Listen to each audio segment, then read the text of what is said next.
All right, we are live after UFC 264.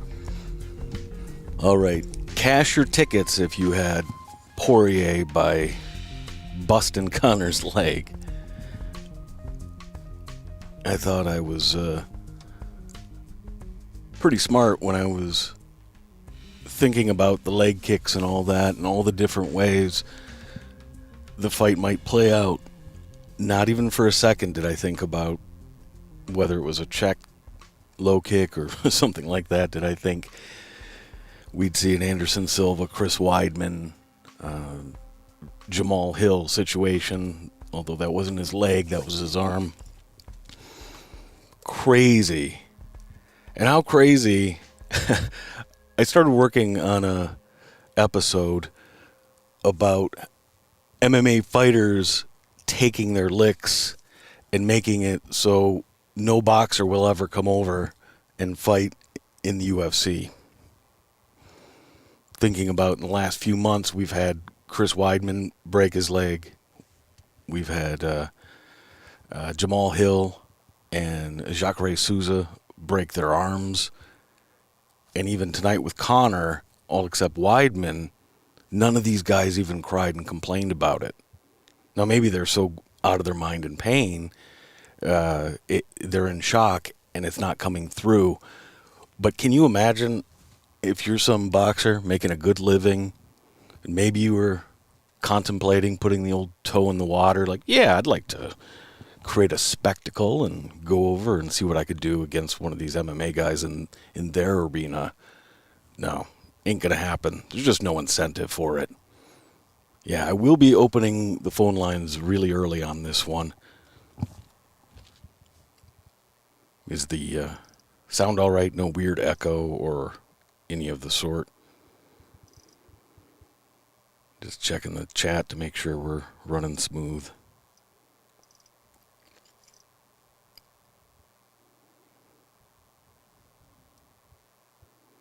All right, great. I didn't have time to jump over and see what anybody's writing about this yet. So if anybody has an update on what actually happened with that, it looked to me like a leg break, the way it was flopping around. Maybe it's a crazy well, I don't even know if they would be dislocated ankle. Perhaps some kind of broken ankle. But if anybody has any information about that, just put it in the chat and I'll try to find it. If I don't mention the update, just put it in there again and I'll try to find it. Wow. Quite an event. I didn't get to watch some of the first fights. I jumped in starting with the Condit Max Payne fight.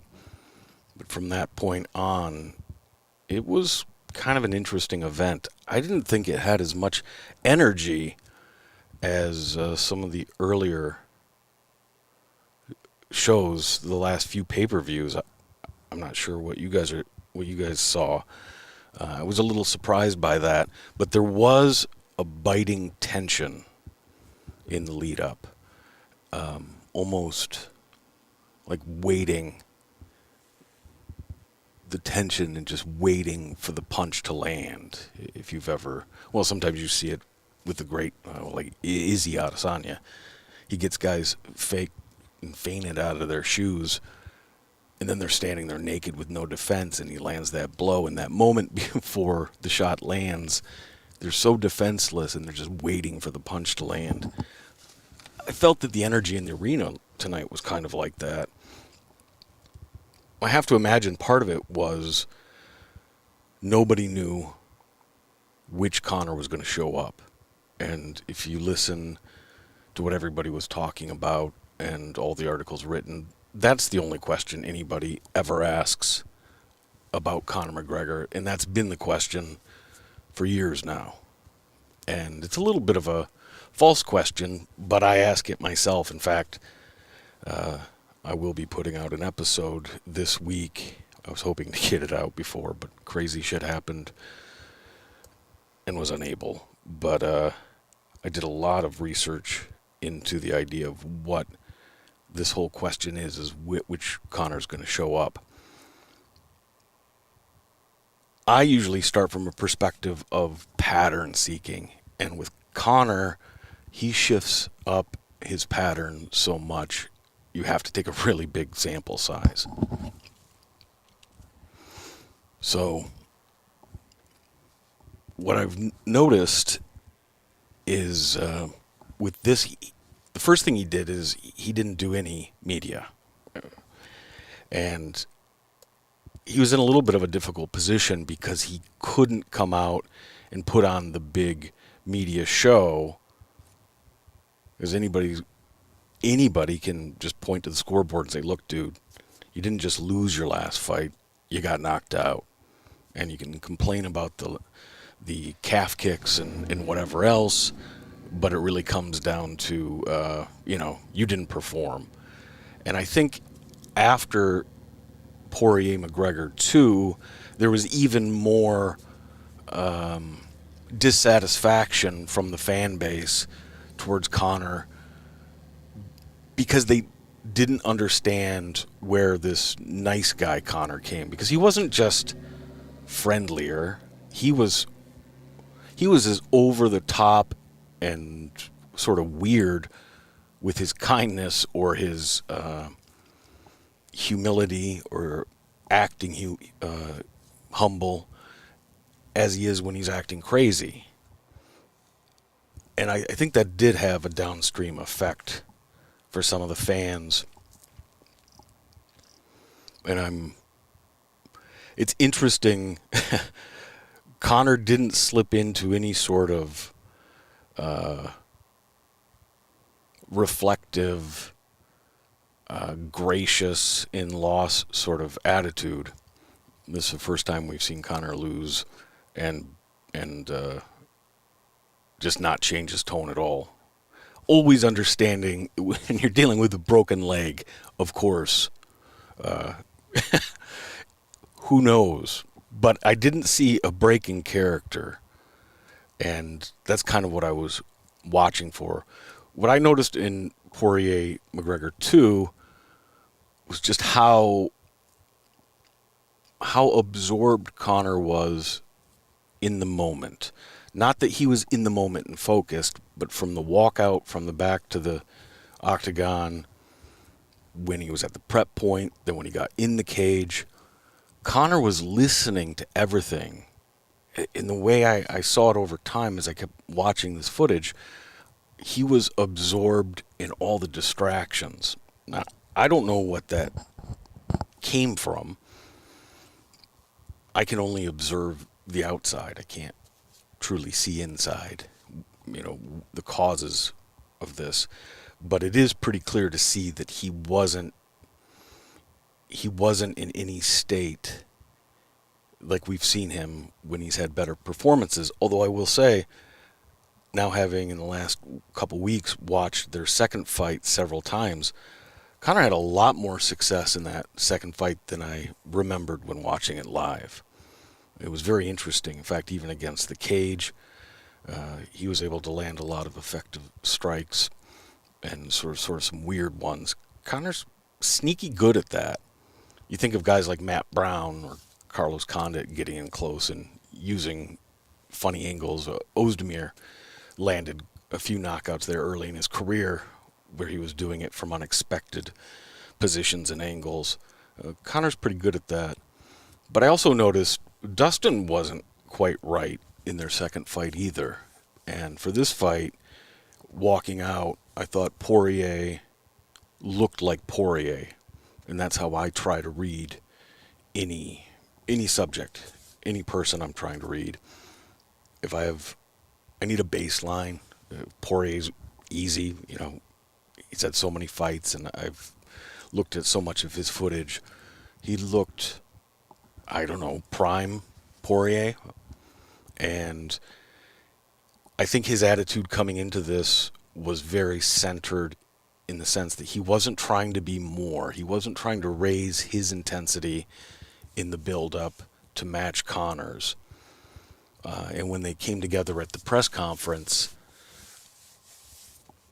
Poirier did take the bait a little bit. Conor was controlling Poirier's energy and his reaction.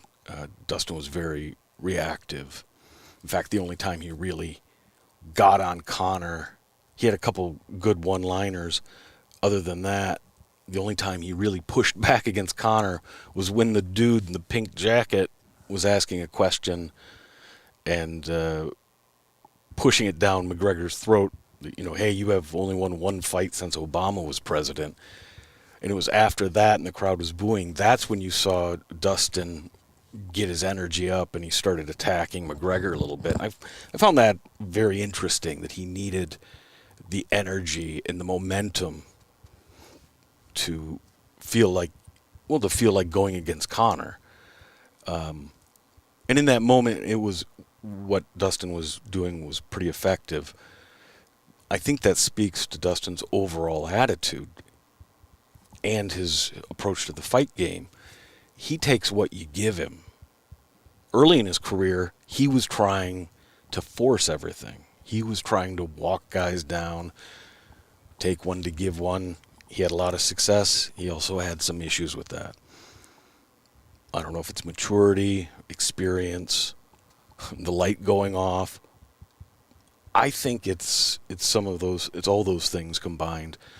But he's finally at peace with who he is. He's not Francis Ngannou. He's not even Conor McGregor. Guys that can go out and when they fight exactly the way they want to, they control the distance and the aggression, and the other guy doesn't really have a shot. But both of those guys, Ngannou, McGregor, if you get them outside of their comfort zone, things get different real quick. Where Poirier is able to withstand the storm, and he definitely took what McGregor gave him. What the hell was up with McGregor jumping the guillotine? I thought he was just threatening it when he was pushed up against the cage. Maybe to get better or make Dustin move his hands a little bit. But to actually get it in there, that made no sense. Anyway. So that's where we're at with the fight. I'm guessing they're going to probably... I don't know that they can run it back right away. I don't want them to. I don't really want to see that again. Maybe a few years down the road, if both guys' careers lead back into one another. Of course, Conor's going to want it back. But I don't want to see that kind of build-up. Not even so much the build-up because Conor hasn't been doing a lot of media. But, Jesus, it's getting a little tedious, I think. It's fun when Conor does well, and it's fun to think about where he's heading, but it gets a little old. Yeah, talking about the OMalley fight, that was interesting. Sean O'Malley versus Chris. I have it written down. What is it? Montano? I don't remember exactly, but you know who I'm talking about. His opponent, wow. He had an approach you wouldn't think he could sustain for virtually the whole fight. I understood why Herb Dean would stop that fight. I don't know that Herb was completely aware of how much time was left on the clock. What was it? Less than 30 seconds, right around that time. I thought if Herb wanted to stop it, it could have been at the end of the first round when the guy was having all that difficulty getting back to his stool.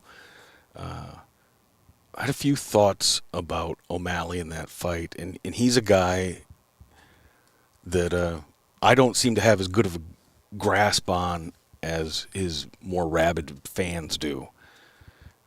I certainly see the skills, I see the promise, but people are already saying, why isn't he fighting a top 5 guy, or why, when is he going to be fighting for a championship? To me, we still have to see quite a bit from him. the biggest surprise for me in the fight was that OMalley couldn't get the respect from his opponent. He couldn't stop the guy from coming in on him. Maybe the dude was just so amped up to be there, he wasn't going to be dissuaded. That's always possible. But it does make me wonder, as the level of competition goes up and OMalley isn't getting the knockouts, how is he going to keep these guys off him? Now, OMalley had really great movement, particularly in that first round. That was outstanding. And the difficult part is all that lateral movement. We saw in the Wonder Boy fight, Wonder Boy's, I don't know if you want to call it Achilles heel, but one of his few weaknesses in the stand-up is he can't have extended lateral movement. He's not good at that. He moves in short bursts, like a quick hop or a dart one way or the other really well, quite effective. But actually being able to sustain and get a quarter of the way around the octagon and then back to the center, that's really hard for Wonder Boy. In fact, that's what allowed, not the only thing, but that's part of what allowed Burns to keep him corralled.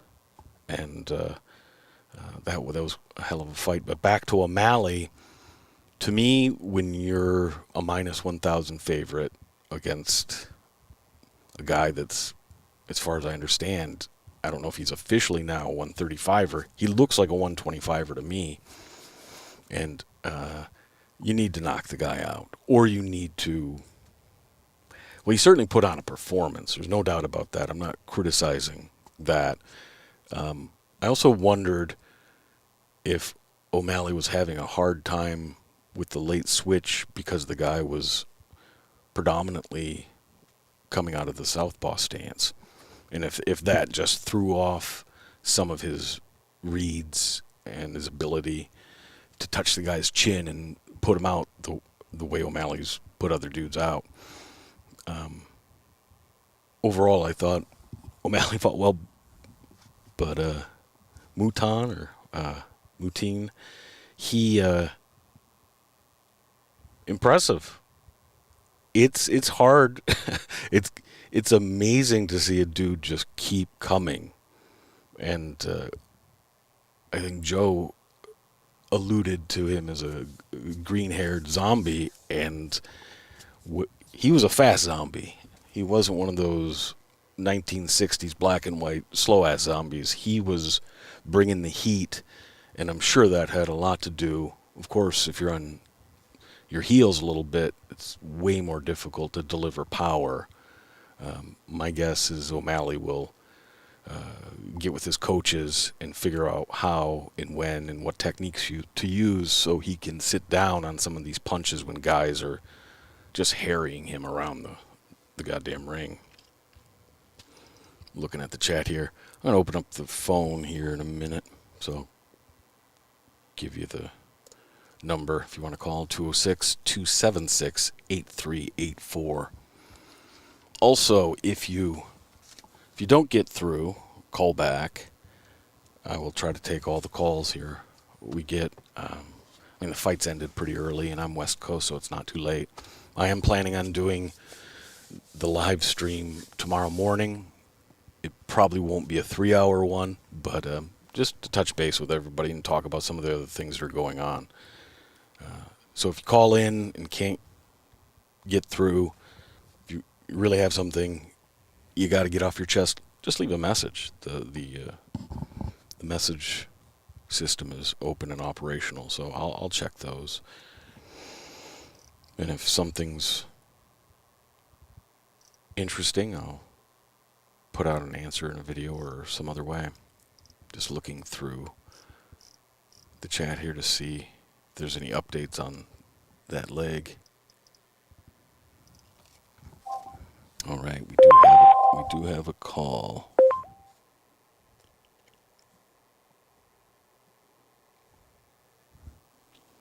You are live. Hello. Hello. Hey, how's it going? What's your name and what are you thinking? Man, my name is Anthony. I'm from Massachusetts. This is crazy, man. Like, this is crazy, man. I went straight to, I seen your, I got your, man, I can't even talk right now. I'm flabbergasted, brother. Oh my God, man. It's all right. What you think? What do you think would have happened if they went to the second round? I don't know. the lawsuit at some point, and I'm talking about from viewers. Jesus, no, you can't. Is the hypothetical that Conor didn't break his leg and they go to the second round? I like that question though.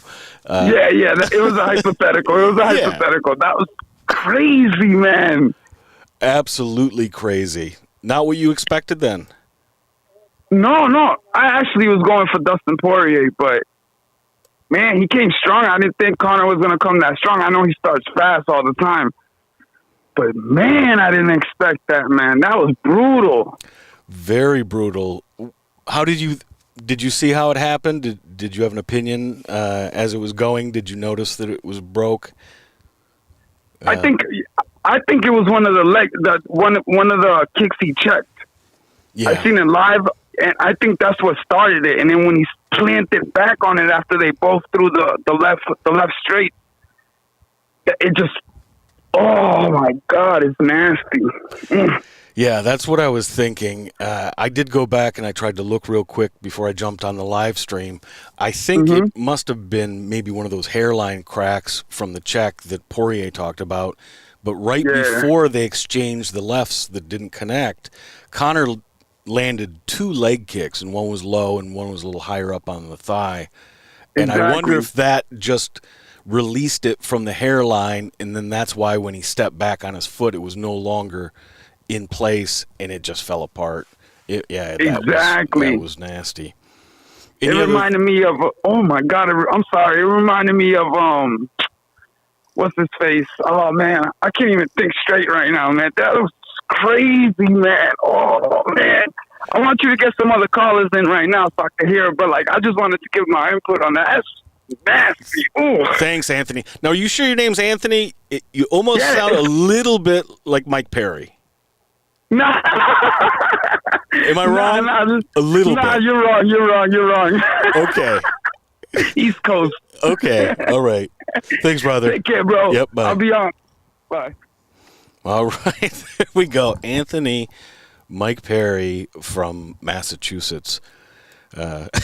Just a little bit in the tone. He sounded like Mike Petrie, if you hear what I'm saying, but not in any other way. Anyway, yeah, it was great. That was very strange, very odd feeling, tough to come away with. Any sort of, it doesn't. In a way, it feels like resolution, simply because Dustin got the victory, and a lot of people were expecting him to get the victory, but I don't know. I don't think anybody likes to see a win like this. I was really looking forward to the second round because you had all these different dynamics. Conor looked really good at spots, and early on he was certainly controlling distance and coming out. He was not in his boxing stance. He was in his prime Conor form, a little more bladed, slightly karate, MMA stance. And real quick with that spinning shit.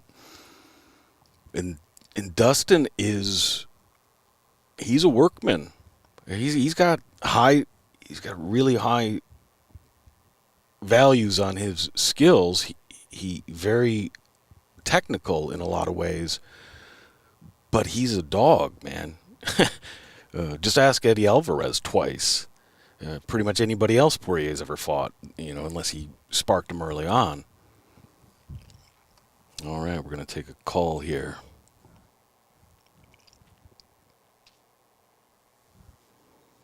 Hello, you are live. What's your name and what's on your mind? Yo, can you hear me? I can. Hey, I'm calling you from Shanghai, China. My name's Alan. And I Alan? wanted to ask you, like, yeah, Alan. I wanted to ask, like, what did you think of the fact that Connor said all the stuff about his wife being,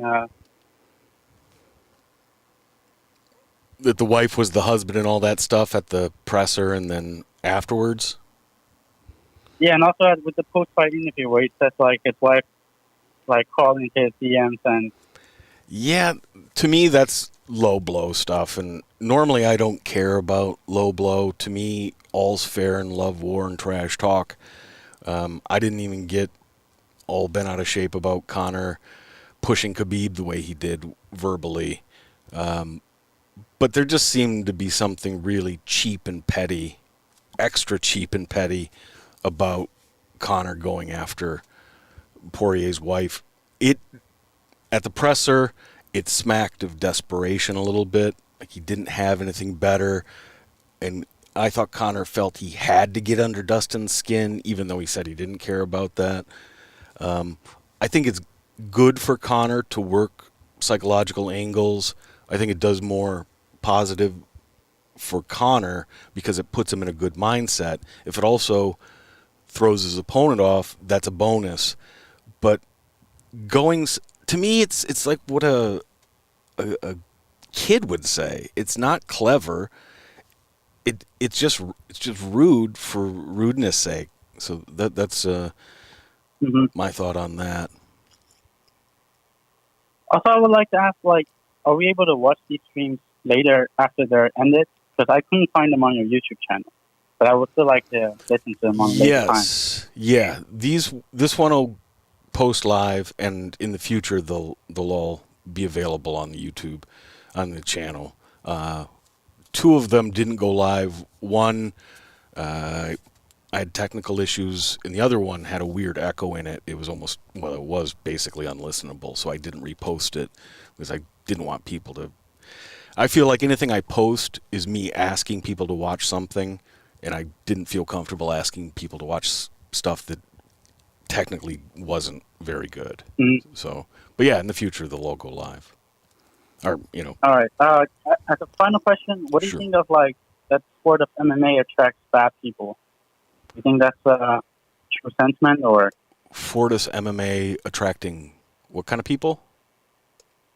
like bad people?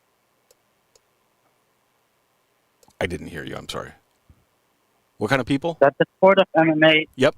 like, could attract bad people. What do you think of Bad people? that sentiment? Yeah. Well, I'm not sure what you mean by bad people. I know recently they've gotten Uriah Hall and a few other people.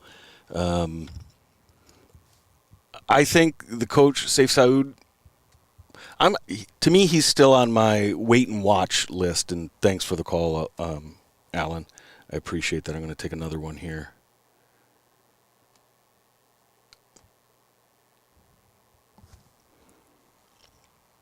Hello, you are live. What's your name and what are you thinking?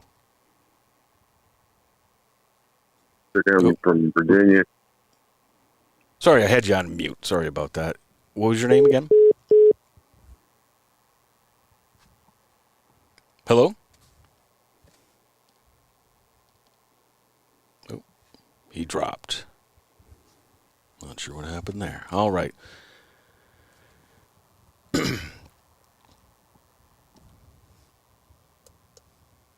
Looking through the chat here.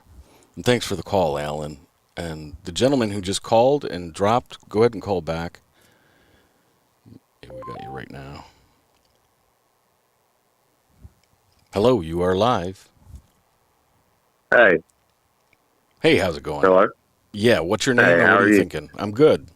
I'm Patrick. I'm from Virginia, and I just wanted to, it's kind of, I like your channel, by the way, but Thank you. it's kind of, I guess, karma for Conor. I mean, I've watched his career since the beginning, and, he doesn't really take fighting seriously as much as he should, and I think this is just kind of icing on the cake as far as karma goes for his career. Yeah, I thought when Dustin said that about karma isn't a bitch, it's a mirror, it was appropriate. I don't know, aside from Conor going after Poirier's wife, I didn't think Conor was all that out of bounds too much in the lead up, but he also didn't do a lot of media. I think the shtick gets old, and if Conor's going to progress, or not even progress, but if he's going to be relevant moving forward, he's going to have to find a new way to center himself, center his psyche. He needs to be more active, too, if he's going to take it seriously and be a fighter. And Absolutely. He's not active, and I think that has a lot to do with a lot of his losses. I used to be a huge Conor McGregor fan. I'm Irish, so it just, it fit right in. And over the years, just the thing with Khabib and then hitting the old man in the bar and just seeing all these different things, getting arrested for breaking and stealing a fan's cell phone. Those kind of things just make him look really bad, and so now I'm not so much a fan.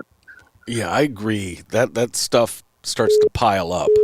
Anybody can do one or two weird things or out of character things, but when you start seeing this pattern of behavior, he hasn't had one of those types of issues or thrown a dolly through a bus window or punching old dudes in pubs, like you said. He hasn't had one of those in a while, but it's not like we're going to forget that he's done those things. Yeah. So when he goes low blows with the trash talk, I think people just don't have the tolerance for it anymore. He would say some pretty nasty things early in his career, but it was so novel. The gimmick gets old. Yeah, it's a gimmick, and like you said about psychologically, for him, it probably is good and puts him in a good mind state to be able to, but it's at the expense of, karma, in my opinion. It always catches up to you, and I think that it's caught up to him. I mean, and personally, I think that the Diaz fight, the trilogy, should have been this fight instead of Poirier, but that's just my opinion. I would have rather saw that fight, but yeah, it is what it is. I agree with that. I think Poirier needs to fight Oliveira for the championship. If sometime and if Poirier wins, you can't give Conor the title fight. He shouldn't. He should have to start from scratch like everybody else. But he's Conor McGregor. He's Dana White. Holding ticket. So it's just like Jon Jones. Like, I feel like he deserves the Francis. No, I can't pronounce it. Namajunas.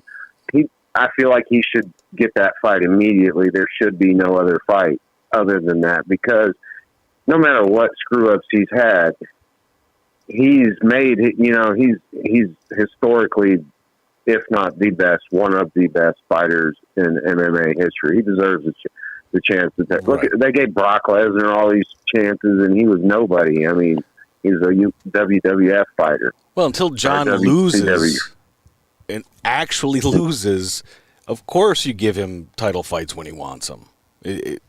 For me, I just wonder if John wants the fight with Ngannou.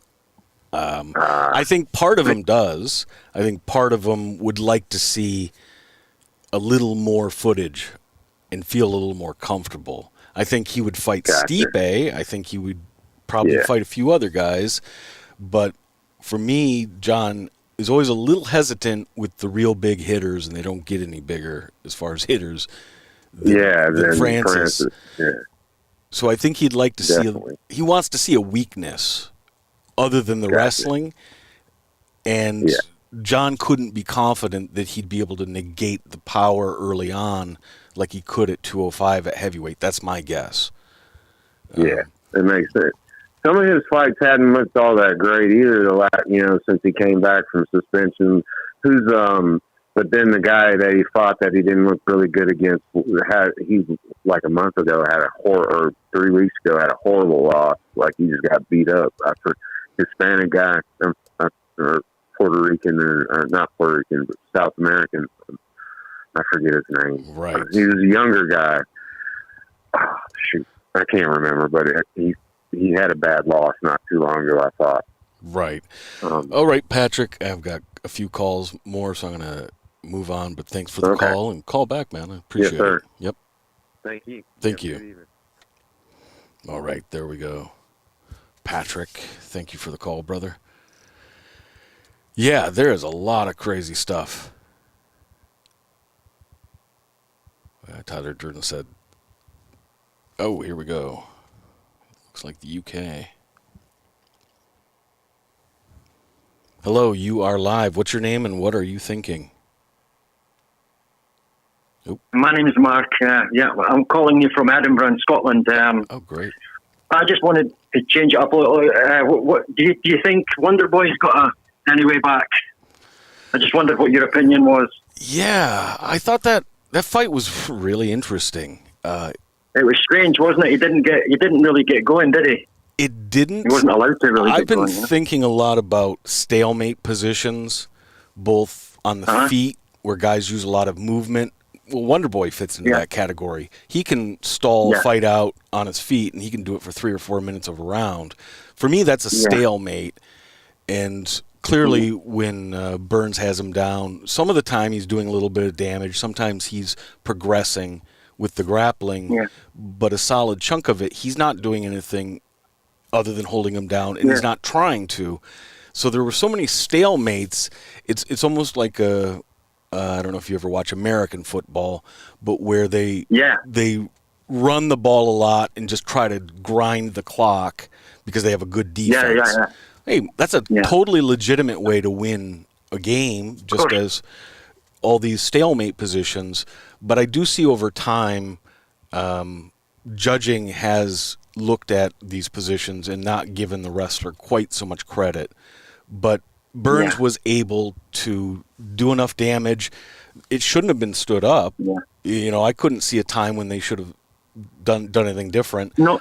But you asked the question about Wonderboy, and I thought he came in looking a little chippier, like he had a little bit of more aggression, but he wasn't able to find his rhythm, I guess.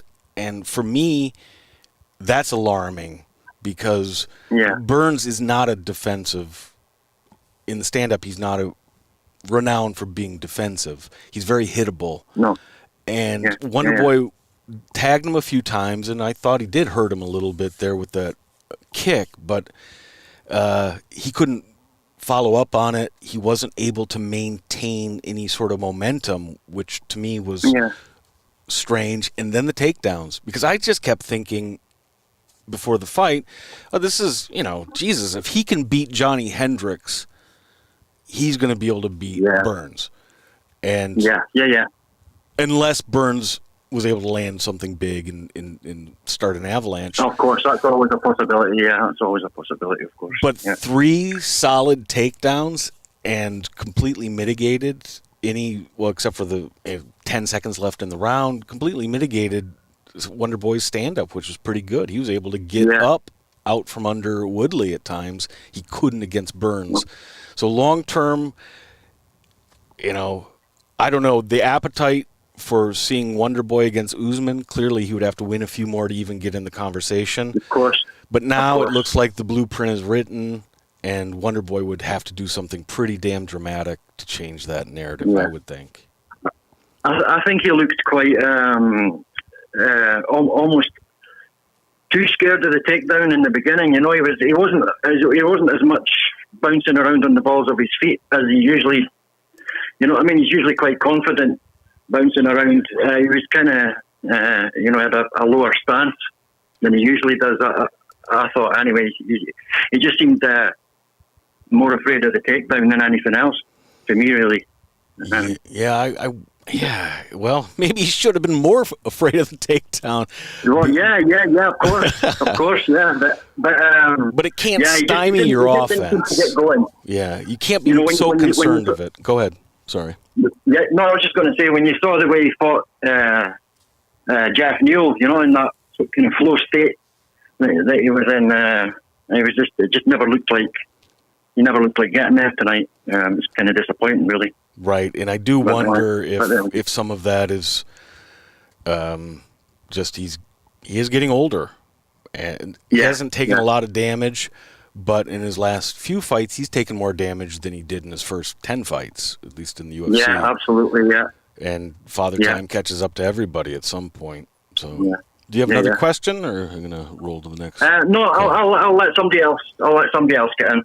All right. You take care. Great channel, by the way. Big fan of your channel. Been a fan for a long time. So keep up the good work. Thank you. Call again. All right.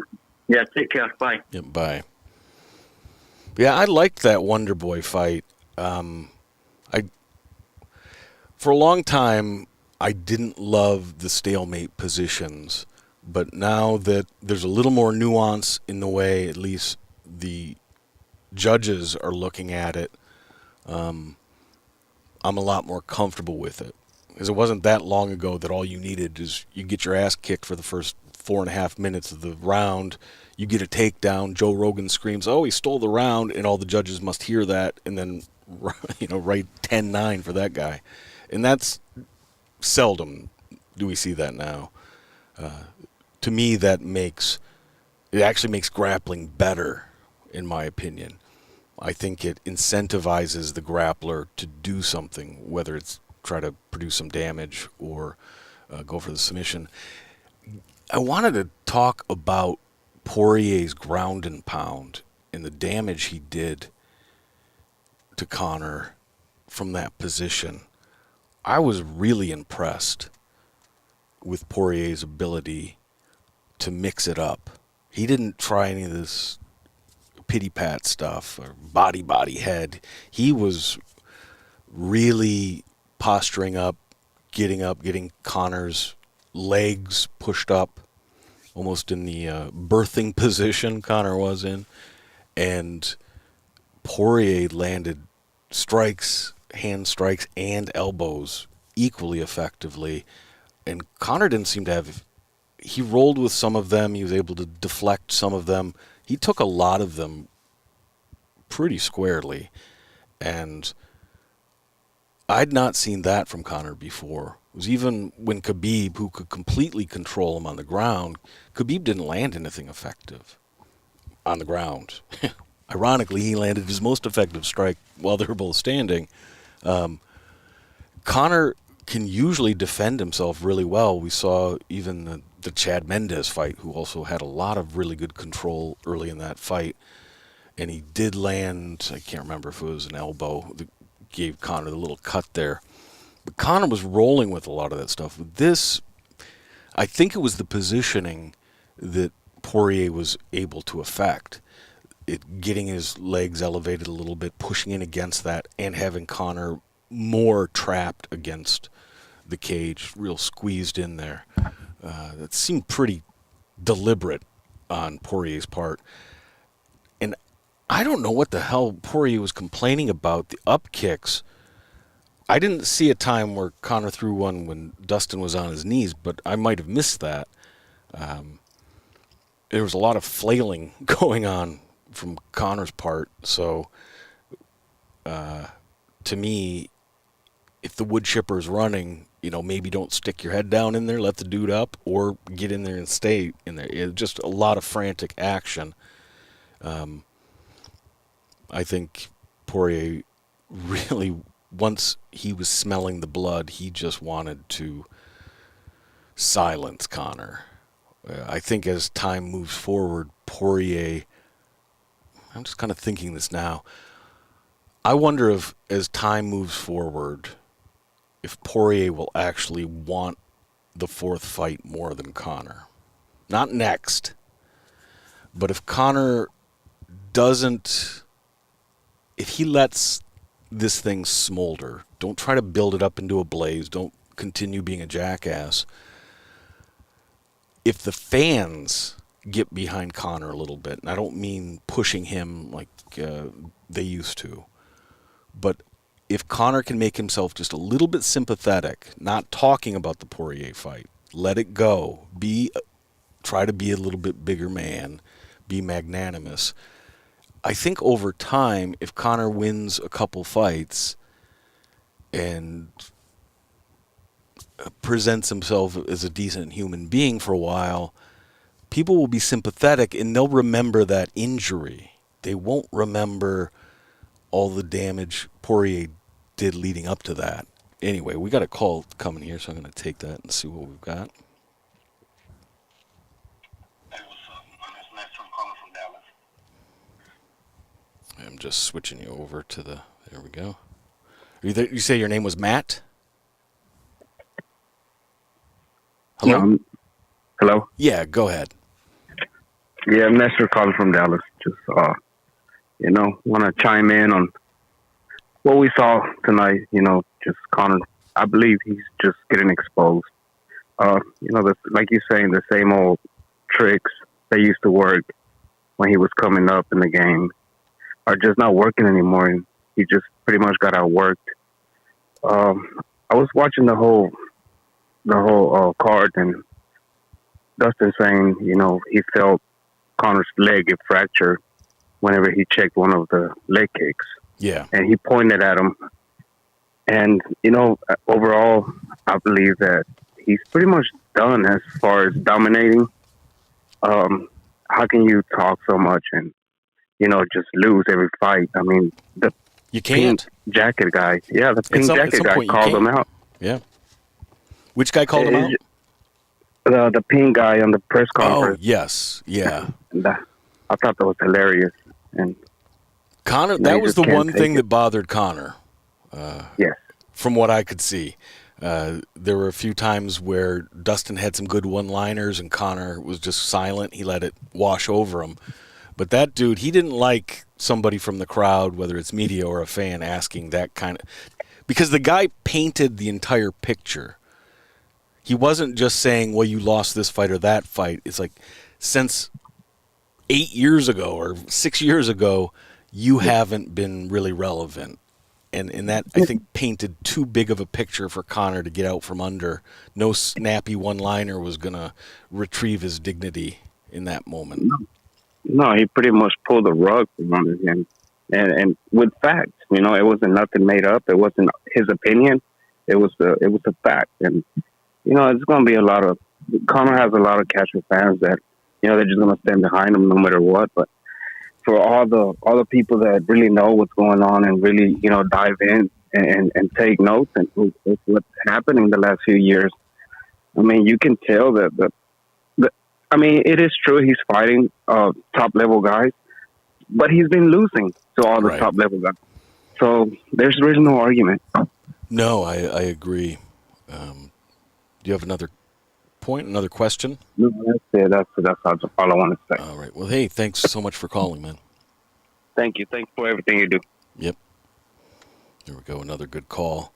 Yeah, it was always funny to me, understandable, but funny to me when people got real sideways about the channel, thinking that I was a Conor, just a slappy.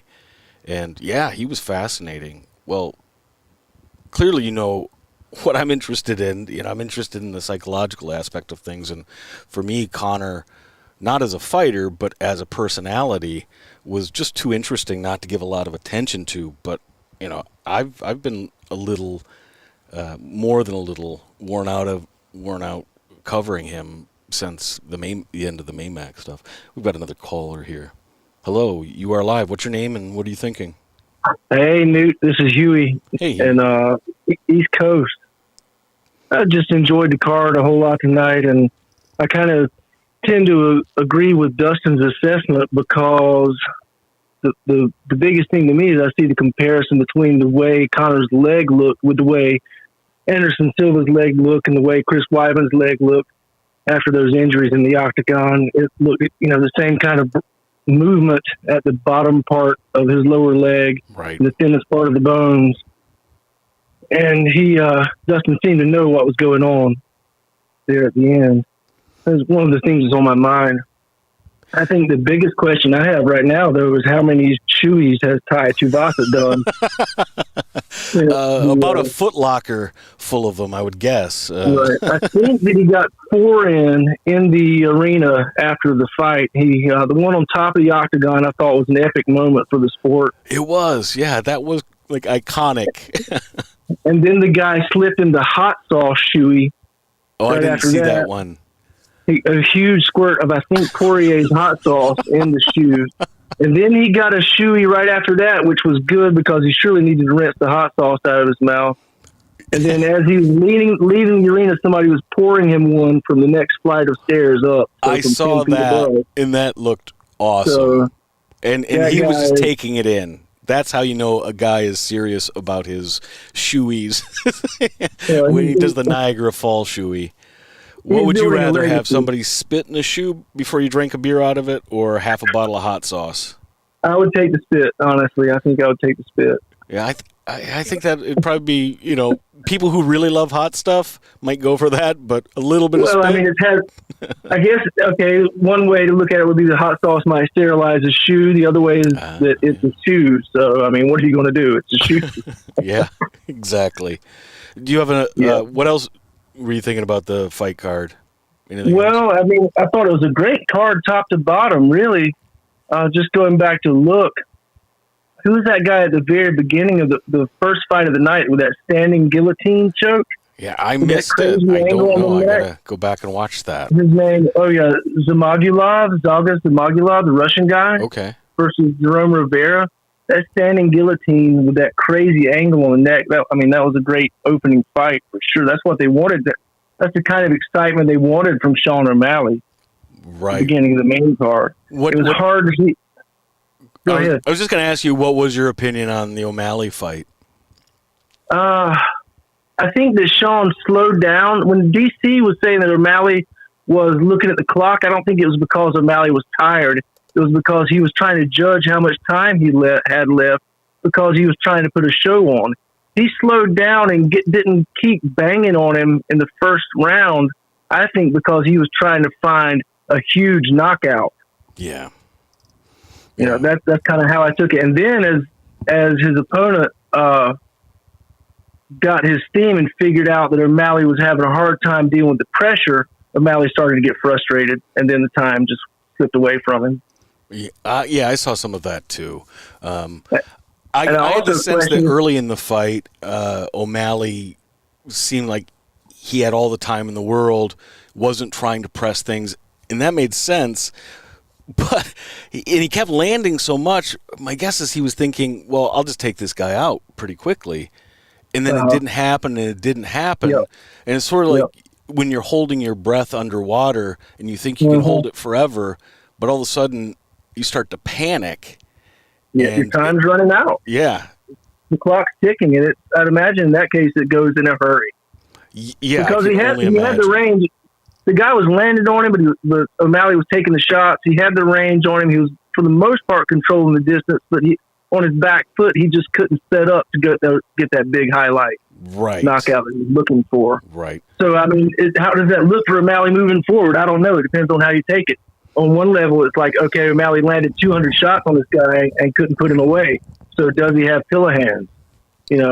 Right. And he's always going to be in question for his own.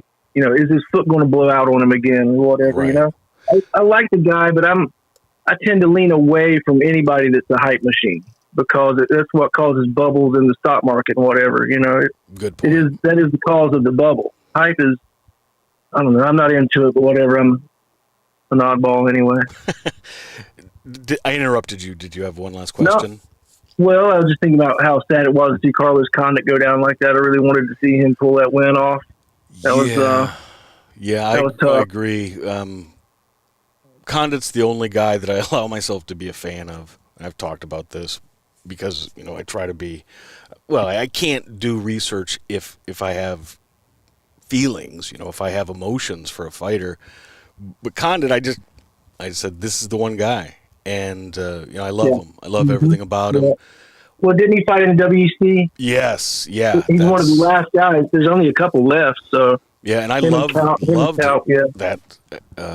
that his time in the WEC, the last year and a half, 2 year, I guess year and a half of the WEC. That's when I really started to get serious about watching MMA. Yeah. And after a few months of watching it really solid, I started thinking, Jesus, this is so much better than the UFC. Like, the UFC will have one or two big fights once in a while, but fight after fight, the WEC was just bonkers. It was great. And Condit was a big part of that. I liked that Carlos, he's clearly slower. He's 38 years old. I mean, Yeah, what are you going to do? it's gonna happen. Your fight IQ goes up for sure. You got a couple of curves going on that you're watching. Right. It's just how it is. Very true. And he was never a speed merchant anyway. He came at you in different ways. But with Matt Brown winning whenever he won a week or two ago, I was really hoping, hold on for Carlos Condit this time. Yeah, he could have won this fight. It was strangely close. If it goes another, I don't know. Max was doing pretty well at the end of the third, but Carlos was game. And I guess that's what I was looking for. Once it was pretty clear he wasn't going to be able to pull out that third round, 2 minutes left, or was it 2 minutes into? 2 minutes into the third round. I had it even in that round, but Griffin was able to pull away, use his grappling, and just mix things up really well. So I don't mind Carlos being. The pace. What's that? He did a good job of controlling the pace. Absolutely. Under that pressure. Right, and I don't mind. I don't think people were saying Condit needed to retire, and I understood it when he was on a 6-fight skid, and he didn't necessarily look super great after that either in a bunch of fights. But in this fight, he was always on the march. He was trying to assert his will, and even at the very end, he was still looking to fight, and he can clearly defend himself, and he can clearly inflict damage. And he's a warrior. Griffin had him on the ropes in the first round, and I think Griffin thought that he had him done, and then Condit just acted like it was nothing, and I feel like Griffin got a little frustrated by that. Condit showed his fight IQ, his toughness, his durability. He showed his heart in such a big way tonight. Yes. Sometimes a loss isn't always a fully a loss. Yeah, and Max Griffin, it's been a long period of improvement for him, and there's been 2 or 3 steps forward and maybe a step or a half step back. I didn't think he would develop to the level he has now early in his career. He clearly has the talent and the drive and the mindset, but things weren't clicking. They seem to be. I was very impressed with his game plan and his approach in the first round. It's a little bit weird when you're just throwing leg kicks, but against an old school Muay Thai guy, that's really smart. Max had a little difficulty maintaining that pace throughout the whole fight, but that's something with experience you can build on. Yeah, for sure. For sure. I appreciate. Thanks, Nate, for doing all these videos, man. We really appreciate you. I was a little nervous to call in, but I just had to remind myself that this isn't supposed to be easy. That's right, and just a dude, man. Call up anytime. Thanks for the call. Cheers. Yep. See you, brother. All right. Yeah, a bunch of good calls.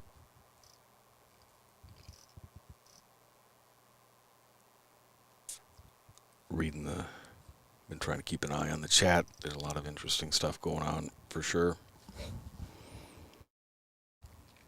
I think long term, well, not long term, near midterm, it'll be interesting to see how Conor plays things. He really doesn't have the option. Well, he doesn't have the option of picking how quickly he wants to turn around. Even if it's not broken, but look pretty damn broken to me, he's gonna have some rehab and a lot of rest and recovery. To me, that puts him on the back foot in his career. He clearly is still going to be relevant as far as a draw, but reading the chat comments, everything I've seen, I know for myself personally, Conor gets people excited, but Jesus, you want a payoff, especially when you have to put up with attitudes and behaviors that just nobody can defend. Not all of them. And on a night that the dude gets his leg busted, I don't think it's fair to just shit on him, but he's got a lot of soul searching to do. I felt his mentality coming into this fight and a little bit of media that was available, and I tried to pay close attention during the walkout because I had broken down in a video that'll be coming up. I'll post it pretty soon. I'd looked at Conor's walkout pretty meticulously from the Poirier 2 fight, and that was one of the strangest energies that Conor's ever had. I talked about that early on. Very strange energy, very strange, just very distracted. Tonight, he was better, but there is definitely an element of Conor faking it until he makes it with his attitude. I know I'm not the only one that sees that. I think a lot of people, it's almost a common sense thing. You don't have to look that close to kind of see that Conor, and people might express it differently. They might say he's not being authentic or whatever. And I don't think that's really it, because we all have a plethora of personas. The word authentic gets thrown around a lot, and I think it certainly is a meaningful term, but it's not a one-size-fits-all. I think Conor's trying to be authentic. I think that's actually his problem at this point. And the episode that I'll be putting out shortly, because I've already put 50-some hours into it. I had thought I would be able to get it up before the fight. Couldn't, but I think it does come down to what happened to him. He had a very limited psyche that got him to the UFC. And once he got success, his world expanded and his psyche didn't. And that's what caused him to get into so much trouble. And I'll get back to that in a second. Here we have a caller. Hello, you are live. What's your name and what's on your mind? Hey, this is Sky. I just wanted to say, man, I'm really happy you're back, dude. I enjoy your channel so much. I've been a long-time fan. I appreciate that. Yeah, I mean, I'm not going to be able to sleep for a while, so I figure I'd call in and talk some MMA here. Cool. What are you thinking? Well, I just caught up to the live stream, so forgive me if this was asked already, but go ahead. Who do you think Conor is going to fight next? Because he says he wants to fight for a long time. He says, they're going to have to pull me out. They're going to have to stop me. Yeah. So who do you think he matches up with next? I have a pretty good guess, but I want to hear yours first. Sure. Well, his first battle is going to be with a bedpan because he's going to be in the hospital, and I think he's going to be in a lot more pain than he was even in the cage when they do what they have to do. Who knows how much the bones ground together.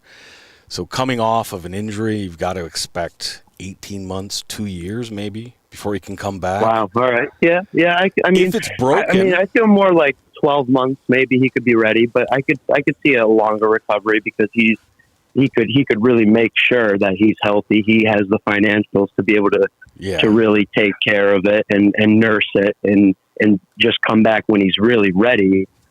Well, how long is Weidman going to be out for? Oh, I mean, I don't know if it was just the visuals of it, but I feel like this wasn't as bad of a break. But I mean, who knows? I mean, no one's going to know until it wasn't popping out of his skin the way Weidman's. Yeah, that was very traumatic. It didn't look as bad, but I mean, obviously, we're going to have to see the MRI, the X-rays. Well, yeah, let's just say Conor comes back in a year. I guess you can go with the Diaz thing, but I don't know that anybody's... I think it's going to take a little time before people can get excited about it, but after some time has passed, I think people will be surprised that they're excited that Conor's going to come back. I think he should come back against somebody clearly not at the top of the division. Paul Felder would have been a good name if he was around. Maybe Hooker? What do you think about Hooker? Now I'm gonna go a little bit opposite of what you just said. Are you ready for this? I'm ready. Bring it. Michael Chandler. And now let me tell you why. Okay. Let me tell you why. All right. Now Chandler, I love the guy. I've been a fan for a long time. I mean, I knew he could compete in the UFC. You saw that in his first fight. You saw that in his second fight. I mean, he came very close to becoming champion. He's a little bit chinny, a little bit. Yeah, fair. Patricio cracked him. Now Oliveira cracked him. I think Conor could look at him and say, I can get him out of there. I think Conor thinks that could be a winnable fight. Now Chandler's wrestling, that could prove to be the Achilles heel to Conor. But I think Conor could see that and say, I could take this guy out of here quickly. And that would be a route in the top of the division that he could get back into contention. That might be his fastest path back to the top. That's because we were I had a couple buddies over and we were talking about who Chandler's going to fight next, and I was saying I don't think he's going to fight Gaethje because I think Gaethje's going to take him out. To be honest, I think Gaethje wins that fight. I don't think Chandler's chin's going to hold up like Gaethje's chin. I know we've seen Gaethje's chin go through wars, so right, and now he fights so much smarter. He carries that power late. You saw what he did to Tony Ferguson. There's no more explaining you really need to do there. Right.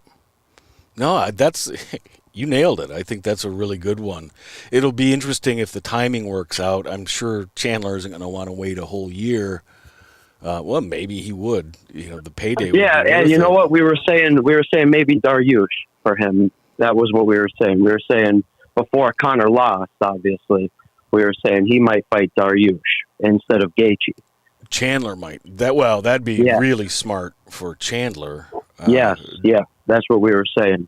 Yeah, that's pretty smart. I think that would be a. But then the question is, who's Gaethje going to fight? Who's Gaethje going to fight next? Because we were saying, that's true. I've been wondering about him. It's also funny because he's not a very public guy, yet he's got a manager who does a good job for his fighters. Whatever you think of his personality, but the guy is usually wheeling and dealing, but he'll also pull guys back because he's timing something. So I don't know if he had something he was trying to time for Gaethje and it didn't work out, or if Gaethje is doing other stuff for the moment. Because I don't buy the whole, I'm going to just sit and wait for a title fight. You just lost. Your last fight is a loss, and it was for the title. You got to get a win. You got to get a win after a loss like that. You do, even though everybody loves Gaethje, and he's fun to watch, if nothing else, and very successful. But you do need you got to get at least one win, and the division needs to keep rolling. So. Yep, totally agree. And this is a great call. You brought a lot of good points. I appreciate that. No problem. All right, man. But yeah, we were saying, I mean, who is Gaethje going to fight next? I mean, Hooker, if you want to feed him to the wolves, that's going to be that might be another loss for Hooker. And then, I mean, who else is in the division? Do you think he's going to fight Makhachev? I don't think so. I think that's one of the most interesting narratives, the whole nobody wants to fight Makhachev. I can understand why some guys would be hesitant because of the wrestling, but this guy's not Khabib, and I think he is a little chinny. Okay. And he's more willing. He doesn't have the same discipline to the game plan that Khabib had. I don't think he has. Well, nobody has the skill set that Khabib has, so that would be unfair to say, make that comparison. But for as good as Makhachev has shown himself to be, he's really not fought anybody. And the guys he's fought that are a little more up the tier, like Dober, who's maybe around 20 or 24 or something like that in the rankings, he is a striker. So that's sort of tailor-made for Makhachev. But in the past, I'll just have to see the next time he fights and what his tendencies are, because in the past Makhachev was a little more willing to throw hands for a little too long. Khabib never stopped thinking about the grappling, even when he was being successful with his striking in a few of the fights where he had to strike a little bit. Where Makhachev, it's hard for him to flip the switch, to transition back in. I think he has to put too much concentration into his striking to always be ready for the grappling opportunity, which is understandable. Almost no fighter makes that transition easy. It's just Khabib made it look easy. So it'll be interesting with Makhachev. I don't know. To me, I just want to put Chandler and Makhachev together. Makhachev, is he going to get a title fight before the guy fights somebody in the top 20? I'm just a little skeptical about how strong people are pushing, and I don't mean fans, I mean people in the media, particularly Daniel Cormier, who just keeps pushing this narrative. It used to be nobody wants to fight Makhachev. Now what Cormier's, and he said it tonight a couple times during the card, Makhachev will fight anybody. He'll fight anybody. Well, then why has he fought nobodies? True. To me, that's his manager working his magic, which if you're a fighter, you love it, but as a fan, it can be frustrating. Go ahead. Can we shift gears to Daniel Cormier just for one second? Sure. Because I was such a fan of his during the whole Jones beef. I was on DC's side the whole time, and then I saw a lot more people come around him after he beat Stipe and became double champ. But I was always such a fan of his. But I have to say, I can't really listen to him anymore. These days, he's such a company man. His takes are, I feel like they're always so filtered through the UFC, and I appreciate some of the opinions he comes to the table with and what he's done and everything. And I still love him as a fighter, but geez, I just can't really take his opinions. He's like Chael Sonnen to me now. Chael says a lot of things and doesn't end up saying much, to be honest. Chael makes it a 10-minute and 1-second video and makes maybe 1 point throughout the whole thing and doesn't answer his own questions he poses. But, maybe that's just my taste of MMA media. No, I hear you. For me, with Cormier, I like him a lot. And it took a little while to warm up to him for me. I didn't dislike him, but early on in his career, coming over from Strikeforce and whatnot, I just didn't. There was nothing for me to grab onto. He wasn't very good with media, or at least not effective. But he's blossomed. I think he's in a strange period right now. He got over his jitters of doing the broadcasting. He's pretty successful. He's now the second most important color guy next to Joe Rogan. That's really big. He's doing all kinds of other work for ESPN.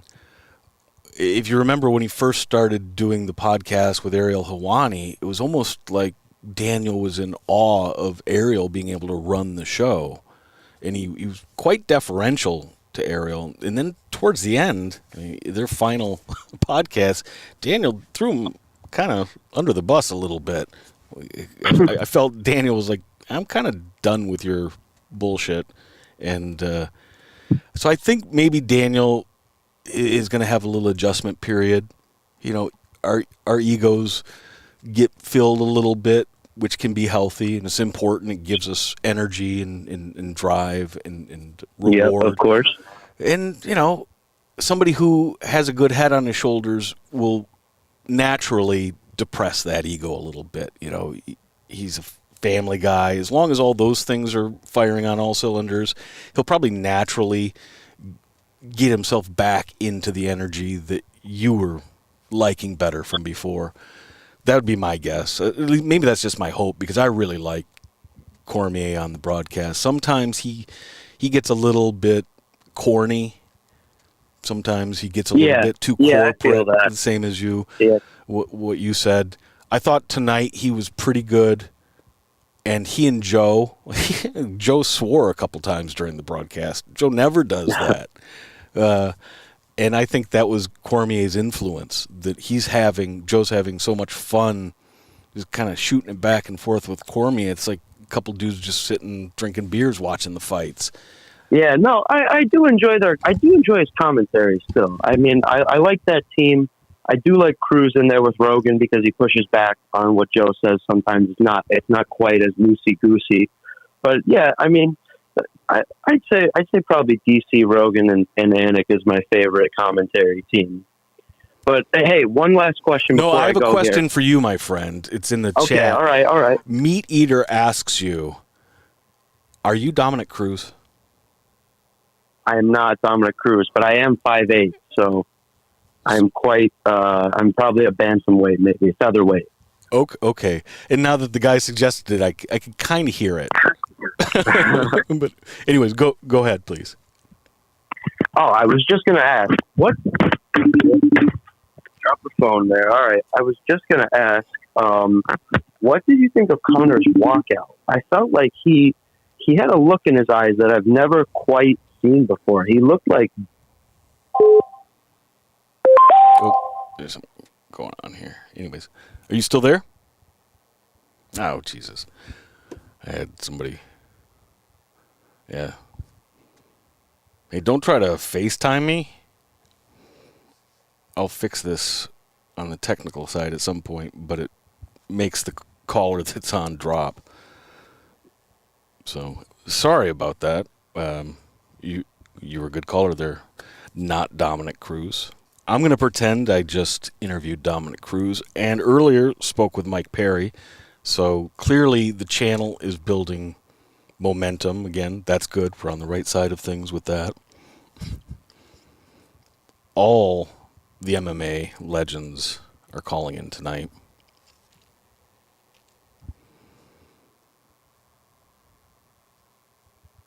All right. Just looking through the chat here. I'm going to cover a few more things, and then we'll wrap this up. I really appreciate everybody stopping out. It was a weird, strange night, and it's just good to talk to some folks and try to make heads or tails of it. We got another caller. Hello, you're live. What's your name, and what are you thinking? So, Newt, I'm Nestor again, calling from Dallas. Hey. It's one of those.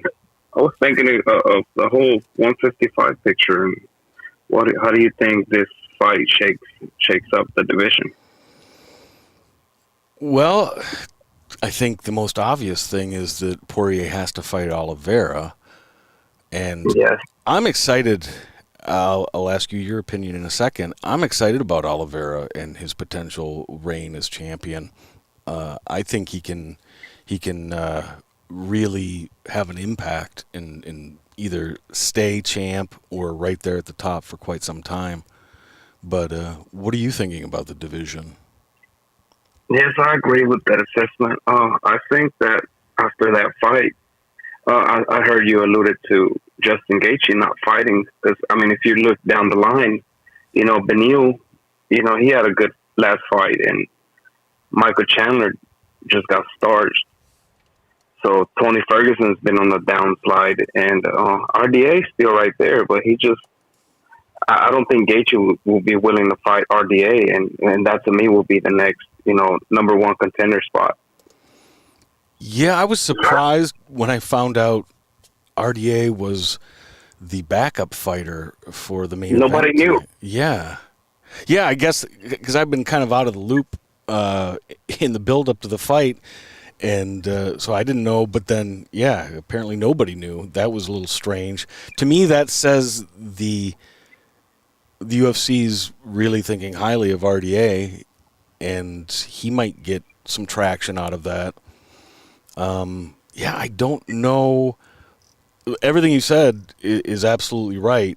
The guys who had been at the top for a long time, well, to me, the best thing that could happen to the division is let Poirier fight Oliveira, and then Khabib comes back. I mean, that will give you a clear picture, and that will certainly be enticing to Khabib. But I just don't think that will be enough, I don't think Khabib will want to come back. No, not at all. He doesn't have to me, he has too much to lose, and he seems perfectly content with everything he's doing, whatever crazy shit he's doing. That's a guy that was building his life after fighting from the beginning. So Right. I don't think they're going to be able to entice him back. But let Oliveira get a few wins in a row, and there's some grumblings like, hey, this guy might have been able to beat Khabib. Right. Yeah, I can see that happening. Because I don't think money's going to bring him back.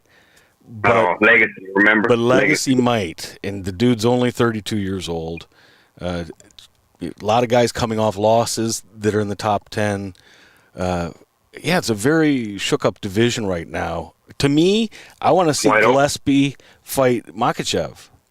That's the fight. That would be a good fight, yeah. Because Khabib never fought a wrestler. Nope. Not one time. Wait, well, Gleason gave him fits. He could have taken Gleason down. Yes, right. And as far as the Brazilian wrestlers go, Tiba was one of the more effective grapplers. But just a straight up true wrestler, Khabib didn't have to face one of those guys. Freestyle wrestling. Yeah, freestyle or I guess that's college freestyle, and even Greco-Roman, just somebody who has that discipline rather than somebody who is an MMA fighter and then got really good at wrestling. Although there are plenty of guys who are good at that. I'm eager to see the championship bout with Charles Oliveira and Dustin. I mean, hopefully, like they said, it does happen at the end of the year, but I doubt it will. But early next year, I'll take it because that's going to be an interesting matchup. Oliveira got good hands now, aside from his jiu-jitsu, and we all know what Poirier can do. So that's going to be an exciting matchup coming up. But I wanted to talk about Sean O'Malley. This kind of, I think, kind of exposed him a little bit as far as his lower frame. The few leg kicks that green-headed zombie, as Joe alluded to, they kind of took a toll on him. And I see when he was trying to move lateral and try to get away from him. Mind you, that kid cannot cut off angles and cut the ring for the life of me. He was just chasing him in circles.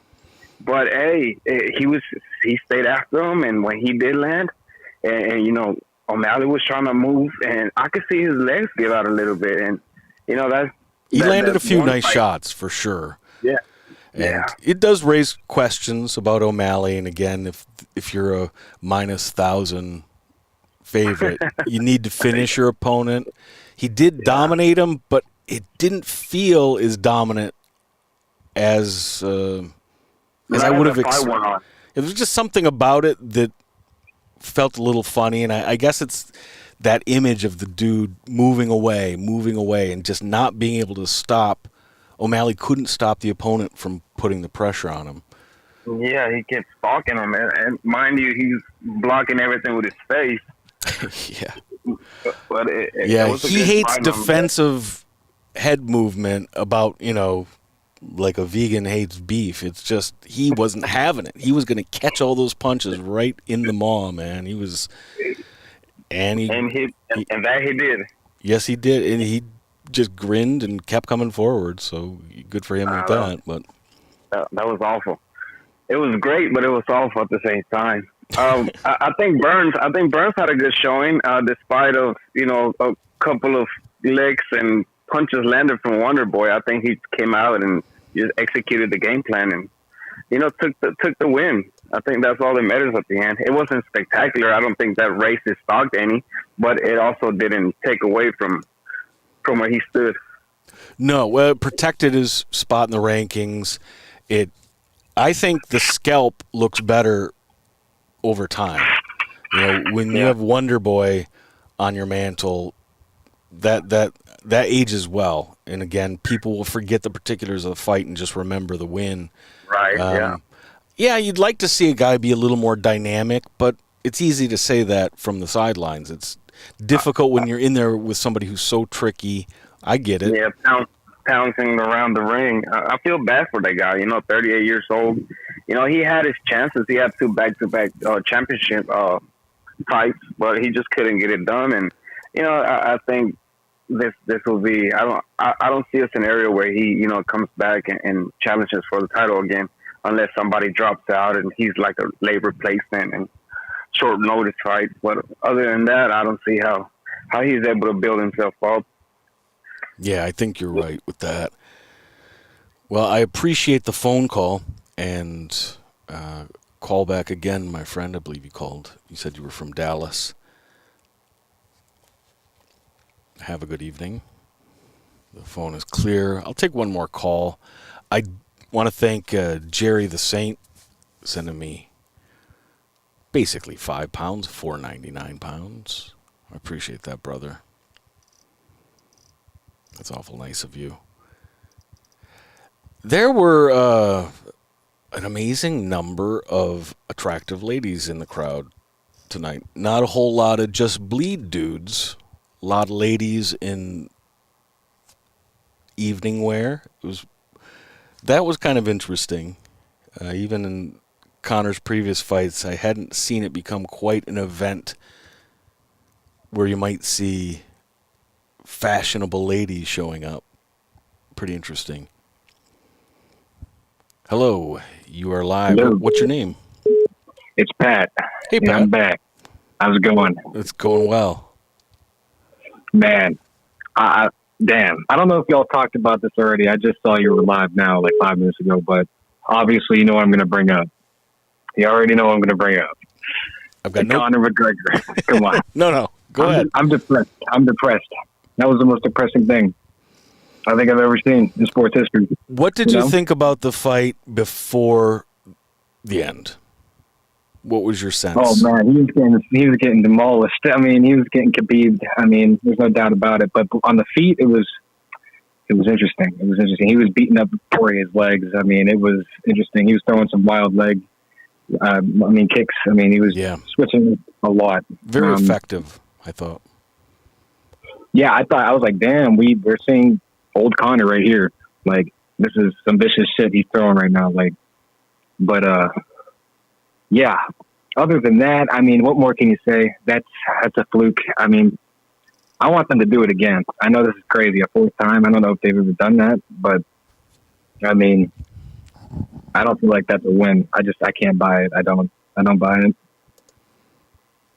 Yeah, I think it'll take a little time for the bulk of people to get excited for a number 4, but I think we'll all, except for you, Pat, everybody else is going to be surprised in about a year and a half or 2 years when they're excited for Poirier McGregor 4. I think it will happen as long as Conor can come back and get a win. I don't think he comes back and goes straight into a Poirier fight.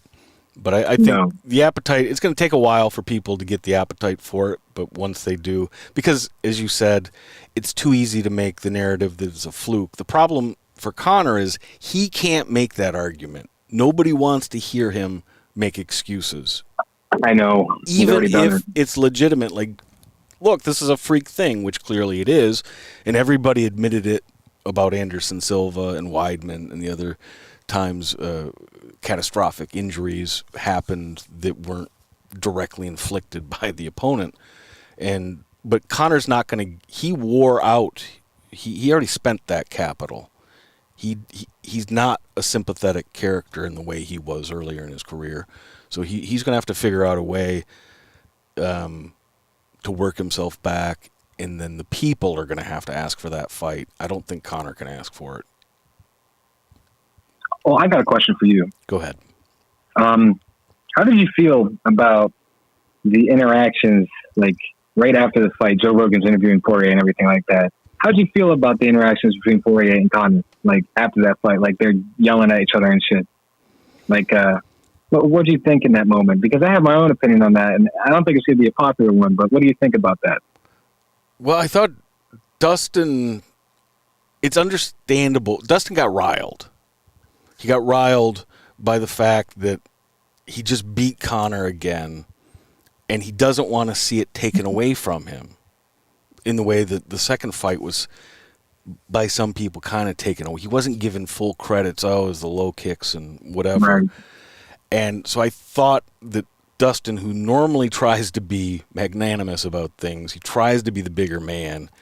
And when he was a kid, you could tell he wasn't. You could tell he was an asshole when he was a kid. And he's worked hard. It's impressive.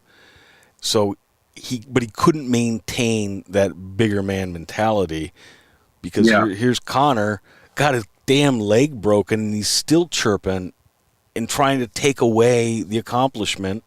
Even if it's fluky, Dustin won the round.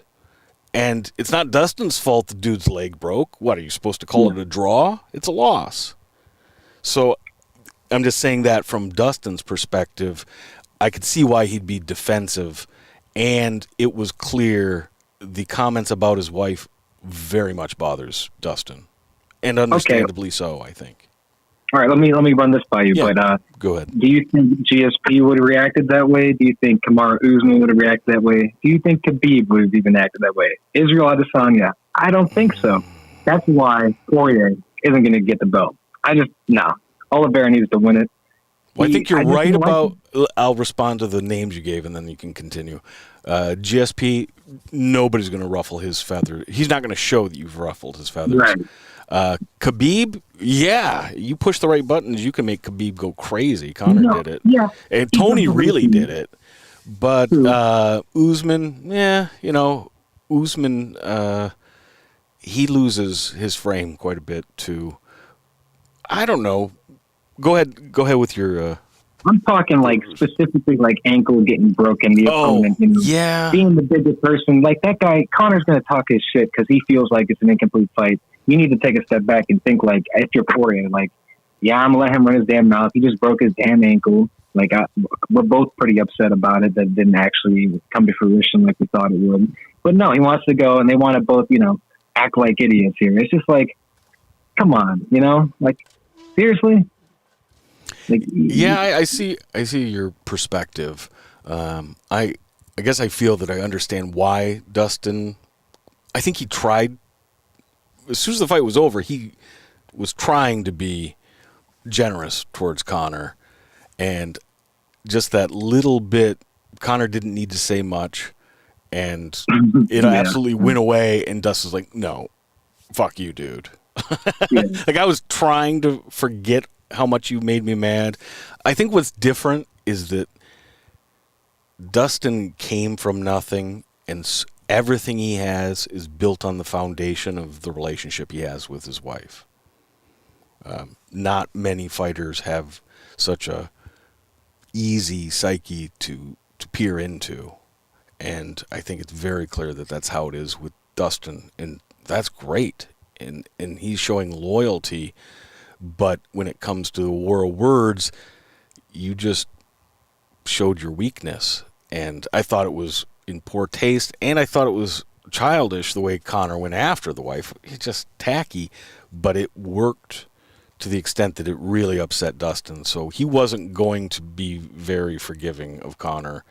So I can understand that, but I hear you. If Dustin wants to be seen as a good guy, he needs to, not rise to Conor's bait so quickly. Yeah. Exactly.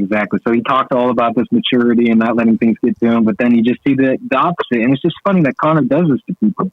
Khabib, nobody could get in his head. Then you see him go dolphin dive into the crowd. And it's just like, well, what does Conor do to these people? Like, Jesus, it's insanity. But, yeah, he's got that down. He really messes with people. He knows how to push buttons. He really does. He does. And I think that comes from when he was very young, even, that he was very observant. Clearly, he's just very observant. He has a keen, almost animalistic eye. It'd be interesting to talk to him personally and figure out how actually smart he is. He's clearly a clever and smart guy. He's smart. No, he's definitely smart as hell. But he's very observant. I think he maximizes his intellect because he's so alert. Yeah. And he just sort of sees people's weaknesses.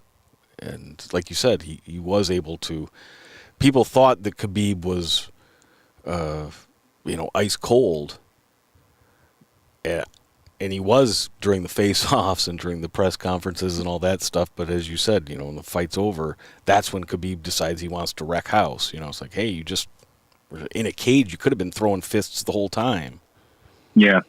So, you got another comment there, Pat? I think if they make the fourth fight down the line, I want to see it at 170. I have a feeling it's going to be at 170. Oh. Okay. I don't know why I have the feeling, but I just have it. They already threw it around in this last fight here. They threw it around, and somebody said, no, I wanted that. You know, I think Conor said he wanted at 155, and Poirier was like, I'll fight at 170. I don't care. So I can see it. That could be. If Poirier loses his next fight, if it's for the belt, or which is what I would assume, yeah, then he's probably then going to take some time and just do money fights if he can get them. Makes sense, Conor at that point at 170. And to me, that would be good because now it's a spectacle and only a spectacle. It's just entertainment. We're not holding up a division. And you know, Conor doesn't need to hold up another division for any amount of time. Yeah. All right. Well, that's pretty much all I got. Great. Yeah. Thank you so much for the call, Pat. Good to hear you again, brother. Nice talking to you, man. Yeah. Crazy night of fights.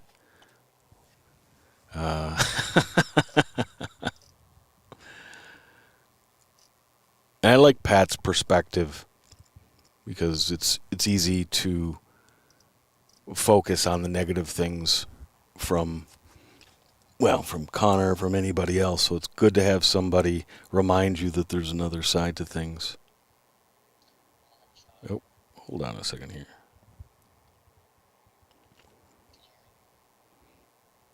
Hold on one second. All right, you are live. What's your name and what are you thinking? Steve, can people hear me now? They can. I can. Okay, good. I was going to say something else, but I just wanted to touch on the previous thought about Dustin's comments. As you said, you know, he was like not the nicest guy when he was younger. Right. And I just thought it was unprofessional, you know, guy broke his leg and then he calls him a dirtbag and stuff like that. But that's just a minor point that I wanted to Sure. 2 cents. So, what do you think Conor should do, like, moving forward? If it's true that he really does want to stay in the fight game long, I feel like, you know, I saw the highlights recently, watching the fight while they put the highlights on from the past, and he looked real skinny, like less muscle mass when he was fighting 145. And I think that he would do much better at 145 if he just, you know, shedded the muscle and went back there. But also, I'm not too sure about that because it seemed like he was fighting very linearly, like back and forth movements and not moving to the side in karate style, really. Right. When he came back, he tried to, you know, copy what he did before, did this fancy twirl kick. But it didn't seem like he really was back to the karate style that he was doing before, so I'm not so sure. Yeah, I think he's trying to find... Conor's trying to figure out who he is because he's not the guy he was up until the point he beat Eddie Alvarez for the second belt. That guy's gone. That guy can't ever come back. Conor made a comment during the presser where he said he's come full circle in his career in some way. And I think that's what he should be aiming for, but he has to realize there's no recapturing who you were. We all change over time, but sometimes events change us so much that there's no getting back to what you were, sort of like a lost innocence. And Conor had... part of his confidence came from naivete or from, you know, not thinking about how difficult it would be to come from nowhere and knock out the greatest featherweight of all time in 13 seconds. He was oblivious to how absurd everything he was predicting was. Well, you can't get back that naivete. He knows too much. Plus, he's been knocked out. He's been maligned. He's maligned himself.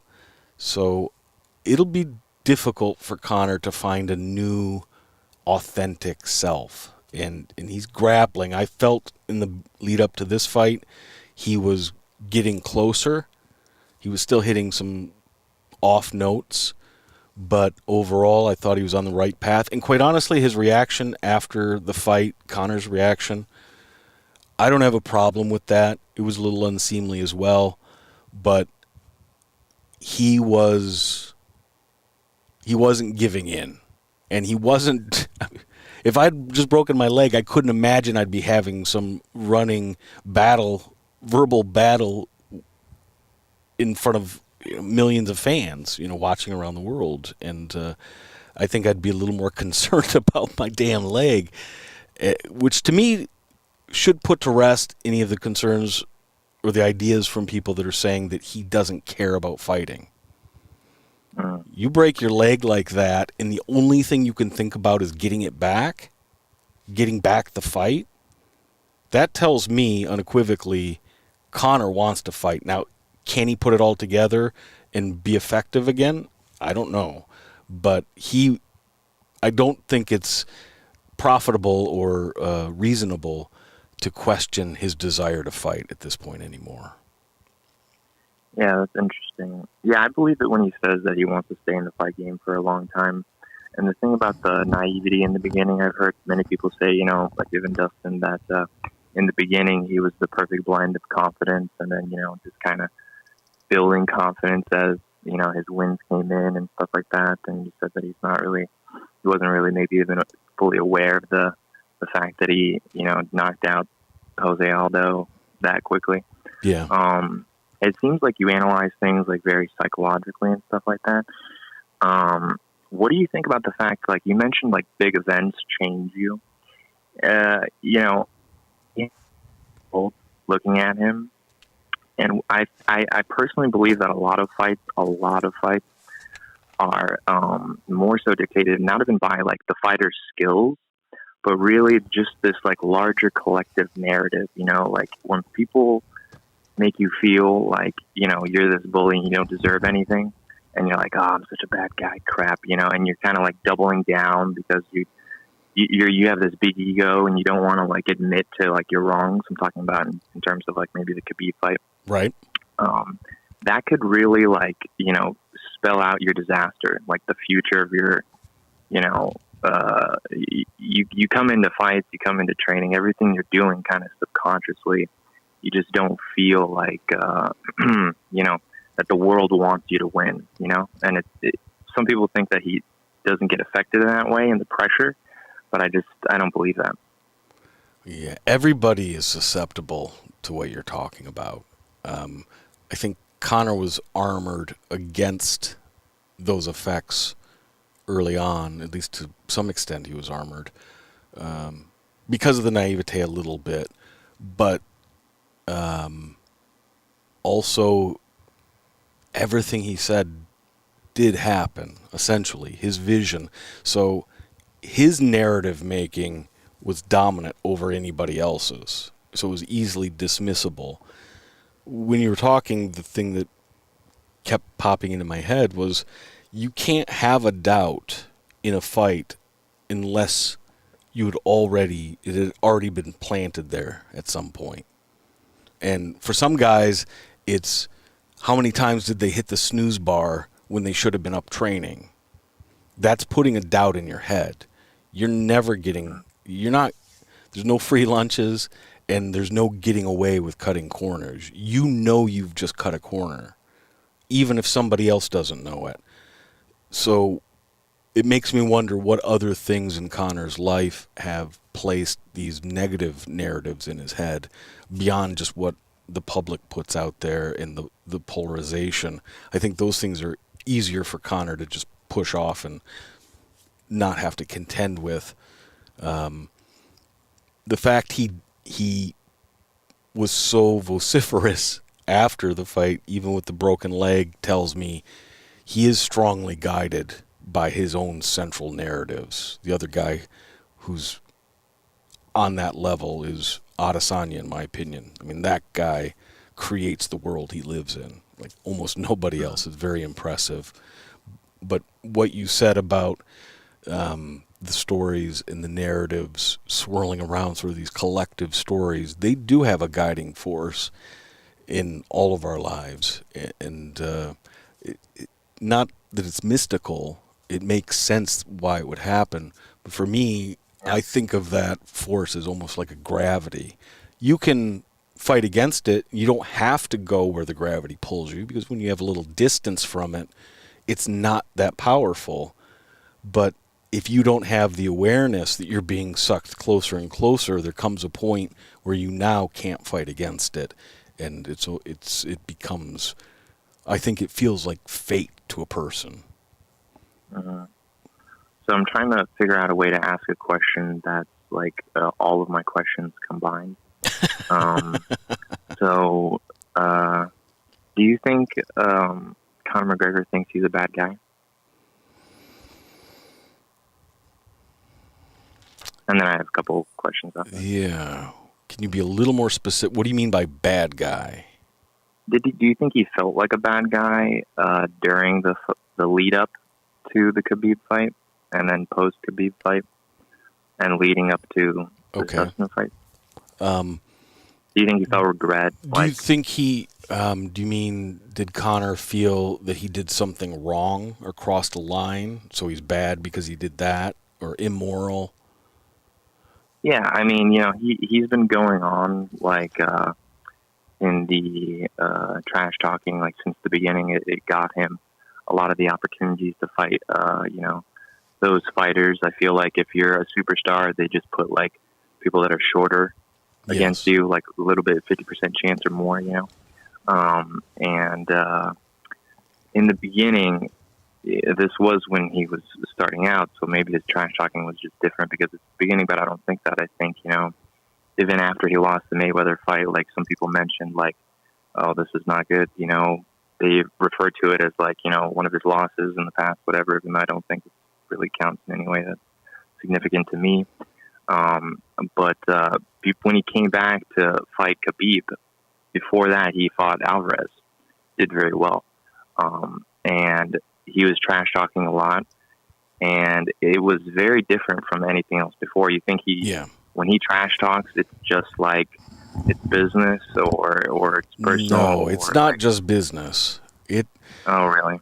Okay. No, that's part of it, but it's woven into who he is. It's too authentic. He's too quick. Even with Dustin Poirier, who's not great with trying to be funny or charismatic. He is, if you get him one-on-one or in an interview or just a few people, very charismatic.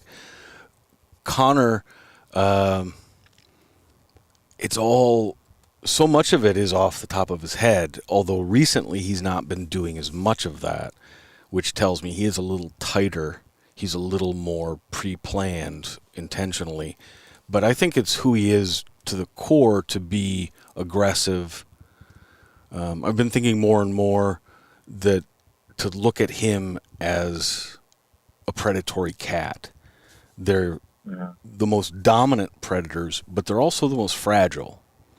And when they fight, or when they attack to kill something, if you think of a tiger or a jaguar or a mountain lion, it's always from ambush.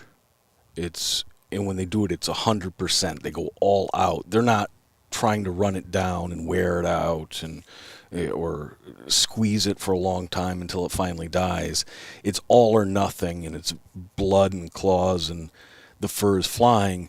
But any of these animals, if you hurt them just a little bit, they will run away because they are they're fast and they're strong, but they are a little bit delicate. They're not like a bear that's just going to keep coming at you. And I think that's kind of the difference between somebody like a Khabib and a Conor. Sure, Conor's way more athletic. He's way more dynamic, particularly with the striking. But you would have to, drop a crane on top of Khabib for him to think about giving up. And he still isn't going to give up. You just have to knock him out. Where Conor, a little ding, and you see the light dim a little bit in his eyes. I don't mean consciousness. I mean his self-protection. He's a little bit like a cat. If things aren't going his way, he wants to get away, regroup, and come back. I think that's why he's so quick with the narrative, even with this fight. It's like, well, I'm going to get it back, because it's almost like it didn't happen. It's part of his escape plan. So hopefully that answers your question, or at least addresses it a little bit. I appreciate the call. Very good call. I've got a few more people calling in. We're going to ride this thing out for a little while longer. A lot of good calls tonight. I appreciate it. Yeah, we're going off into some different directions, but we can do that. Who's going to stop us? I'm reading the comments. A lot of good things going on in there. Interesting thoughts. Here we got another call. Hello, you are live. What's your name and what are you thinking? Hi, my name is Leviticus Appleton, and I'm thinking, why do people still like Conor McGregor? I don't get it. I feel like he went south. Like, I mean, I loved him coming up too, but there's just nothing left of what made him great in the beginning. There's no humility. There's no, his trash talk has devolved into just the most disgusting kind of just base level hate speech, and he got a lot of money and he uses it in the most ostentatious way. I get that he has philanthropic endeavors here and there, but I also know that very wealthy people get a big tax break from doing stuff like that. So, like, what is it about him that people are still so attracted to? I don't understand, and I just wanted to know what you thought. Well, I think your sentiment is, I think it's growing. I think a lot of people feel that way. I'd expressed earlier that, particularly after the Mayweather fight, because I'd done so many videos on that, I was burnt out on Conor. And he was still pretty exciting at that point. He was still charming much more often. I'm not against Conor at this point at all. I feel like the fans and Conor and just the whole community, we need a little holiday from Conor. And the rehabilitation time is probably just what we need. It's just too... Do you know the band? I'm sure you do. You know the band Kiss? Yeah. Dudes, 70s, 80s, Gene Simmons with the face makeup and everything. Crazy, loud rock and roll. That's a show that might be fun to watch once, but the 7th or 8th time you show up in this giant stadium and they're all wearing makeup and it becomes absurd. It's shocking. Yeah. Then it's entertaining in rock, and then it's a parody of itself. And they didn't change. They were the same thing. It's our experience. The more times we come into contact with something that's so out of the norm, I think it's natural for there to be an evolution of how we perceive that person or that entity. So that's some of what's going on with Conor, I think. You know what? And then Conor doesn't help himself because he does things that are beyond the pale as well. Absolutely. I mean, he punched an old man who was sitting down, punched him in the face. Yeah. I don't know how much lower you can go at, like, as far as the quality of someone's character than that. I mean, he insults people's wives. Look, I think what he makes me think of is when a little company with some great idea, some ingenuity, some actual passionate people with a grassroots startup gets going and it blows up.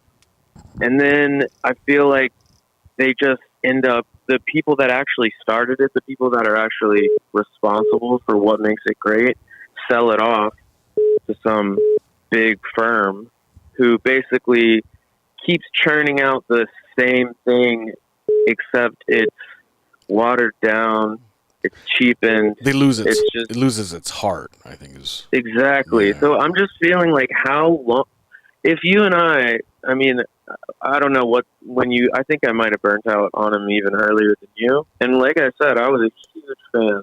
Sure. At the beginning of his career. How long do you think it's going to take just everyone to just realize that this guy he's a bad dude and he doesn't even win fights? Yeah, well, I'm not going to say he's a bad dude. He's a lot of things. He's also a good dude, I'm sure, in some ways. I think, again, I'll circle back around and say that Conor needs to give us some time away from him if he wants to rehabilitate his image. I think maybe everybody isn't as fully convinced as you are that Conor's irredeemable at this point, but I think right now people are looking for other options. This would be a great time to be ascendant in the UFC because there's a gap to be filled. Thank you so much for the call. I appreciate it. Leviticus, an Old Testament guy. Old school. That's real old school. All right. Well, we'll do another call or two and then call it a night. I am going to do the live stream tomorrow morning, so need a little prep time between now and then. I'm going to take another call.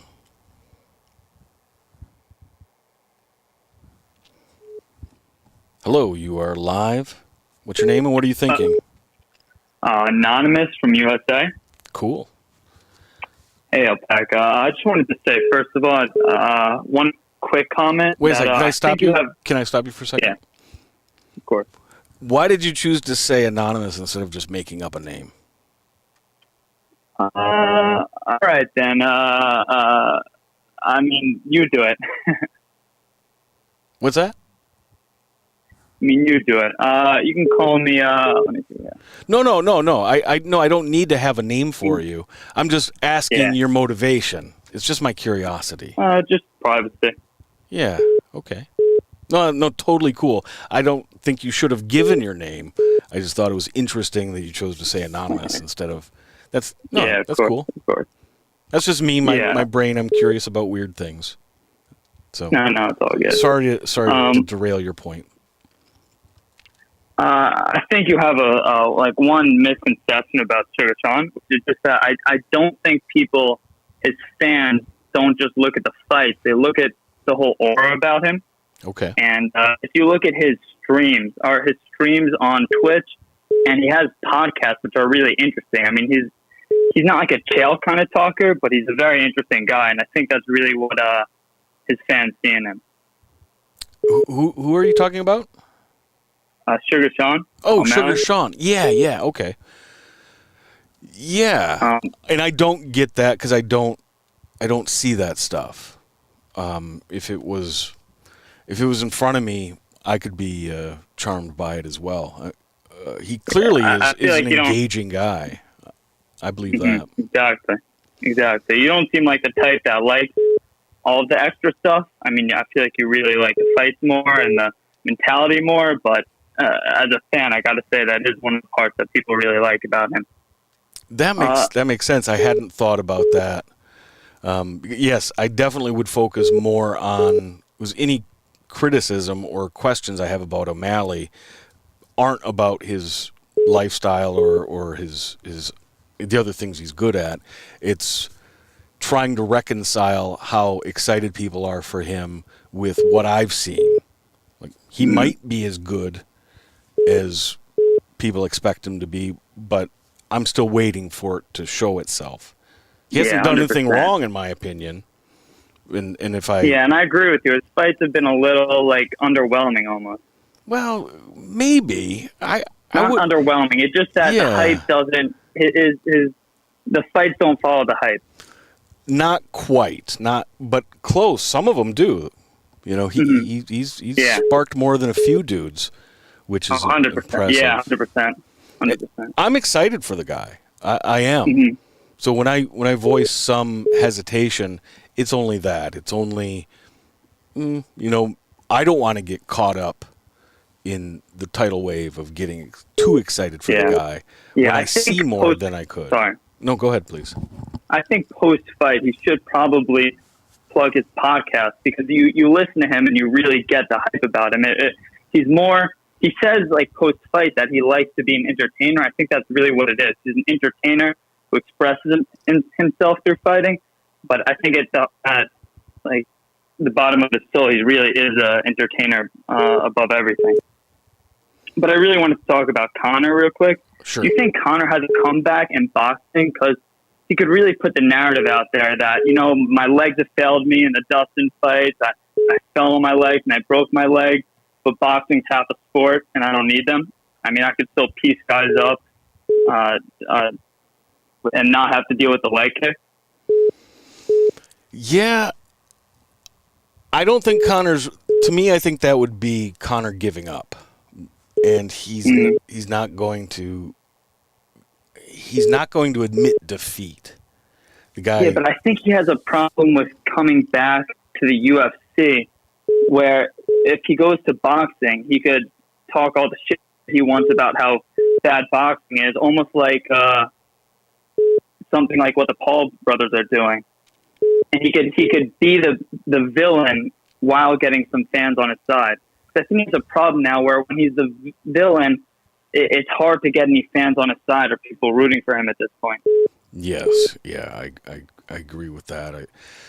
It's going to take, I guess I keep circling around to this, it's going to take time for people to get an appetite for Conor again, and during that period, he's going to have to figure out a different approach, or there's going to be more and more fans that just don't get excited for the fight. So I appreciate the call. I'm having one particular person call back again and again, and it's beeping and driving me crazy. I'm going to have to fix that on my phone with the notifications, apparently. So I'll take that call.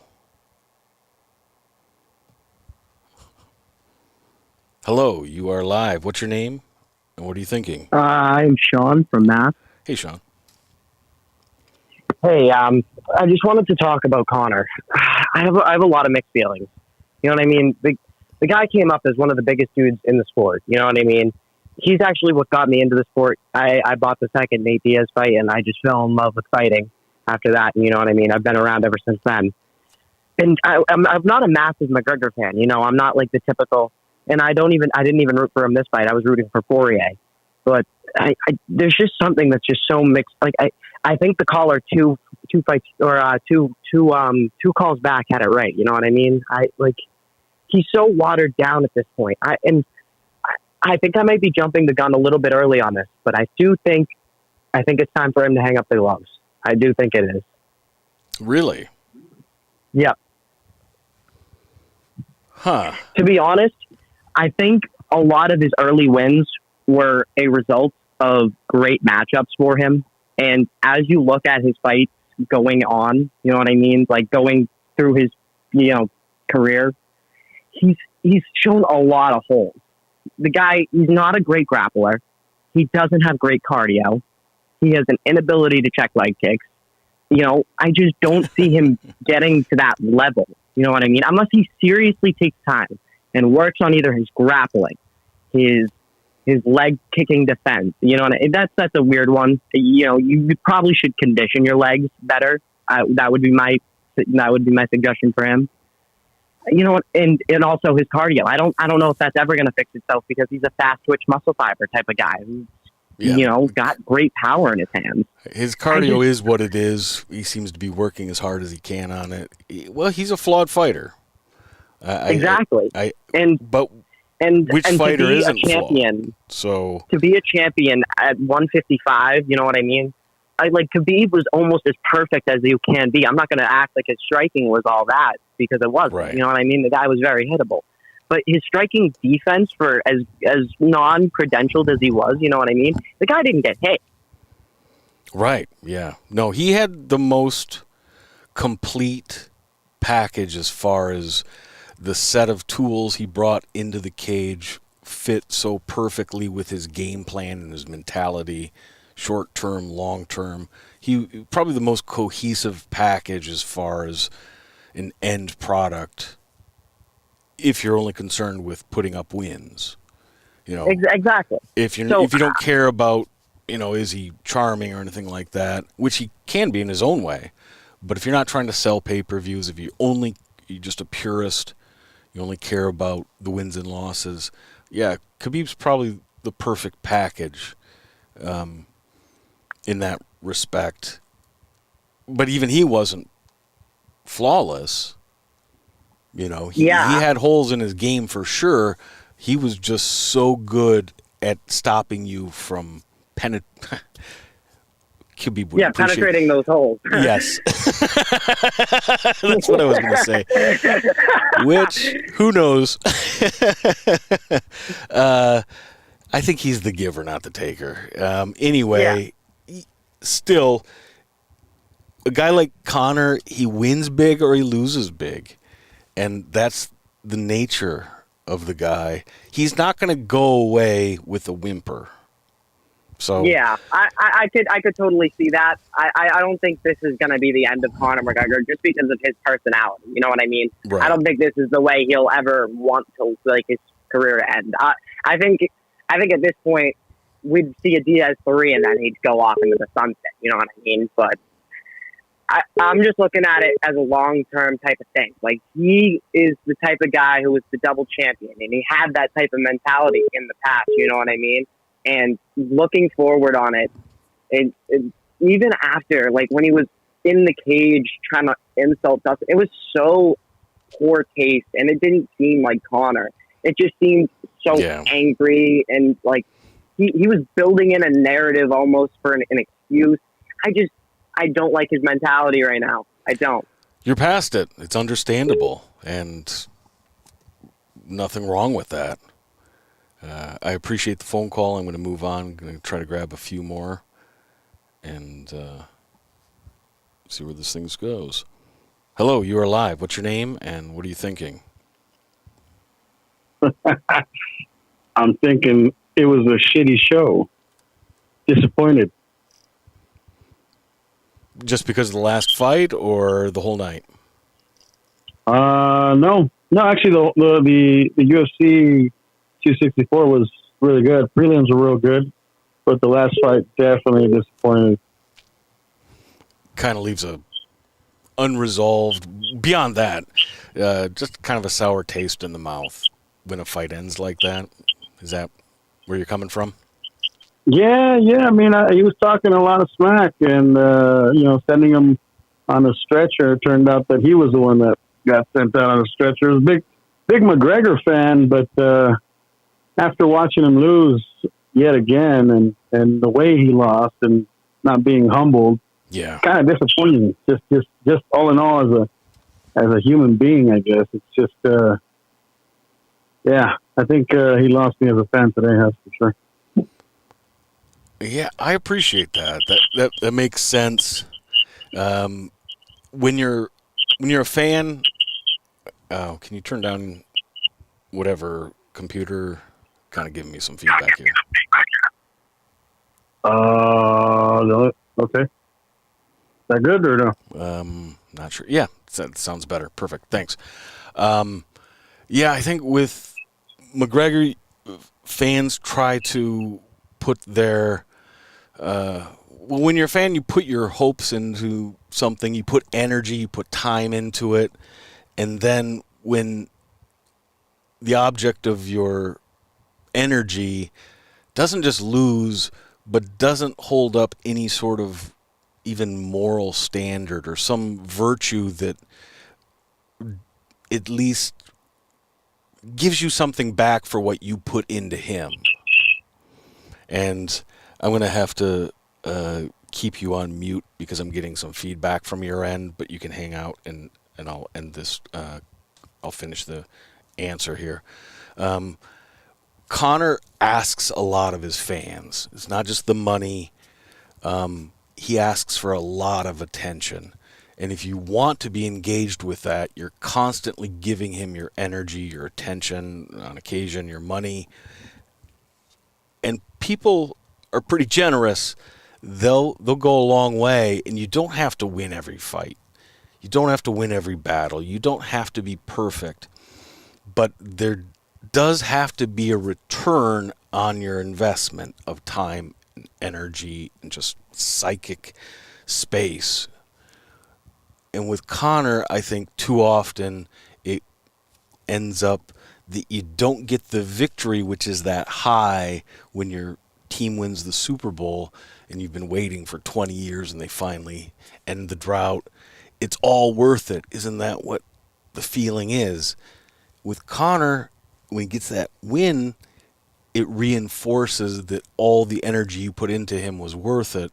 When he doesn't get the win, you're willing to take it on the chin because you win some, you lose some. But if he's not giving you anything back, like this guy isn't even a human I can identify with anymore. And it's one of the common refrains I hear is, where's the old Conor? And I think that's apropos. He's not that guy anymore. And I'm coming to the conclusion that Conor he's not exactly a thing. He doesn't know who he is. He's still trying to find who he is. If I could make some advice for Conor, it would be, for a little while, stop trying to be something. Stop trying to force something. It worked for you in the past, but that was because you had one small thing that you could put all your time and energy into it and push it forward. That's not your situation anymore. You've been knocked off your mooring. You don't know exactly who you are. You have to become something bigger than what you were before. Don't try to force your perception of yourself into the world until you've refined what that thing is. And I think until Conor can get somewhere further in progression towards that, becoming an integrated person. Right now, I think he's maybe not very disintegrated, but he is fragmented. There's parts of him that are the businessman, part of him that's the family man, part of him does come off as being very humble, but then there's all these other more negative things, and he's not found a cohesive way to bring them together into a single identity, into an individual. And to contrast that with Dustin Poirier, that's a guy, he's had a lot of ups and downs, and not just his career. He hasn't had that many downs in his career, but he did in his life. And I think it would behoove Conor to take a page out of Dustin's book. Humble yourself a little bit. Admit that maybe you don't always have the answer. Like, you might find the answer, but you'll never find the answer if you're not looking, and you won't look if you think you already have it. That kind of wraps up my polemic on Conor's state of mind at this moment. I appreciate the call, and sorry for the feedback. I'm not sure where that was coming from, but go ahead and call back again. I'm going to take one more call, and then we'll ride this thing out into the sunset or moonset, depending on where you're at. It's been a good show. If show indeed, just good conversation. I appreciate the calls, appreciate the chat as well. Yeah, the Tuivasa fight. Thank you. I missed the name, but I'm going to take this call and then wrap up the show talking about the Tuivasa fight.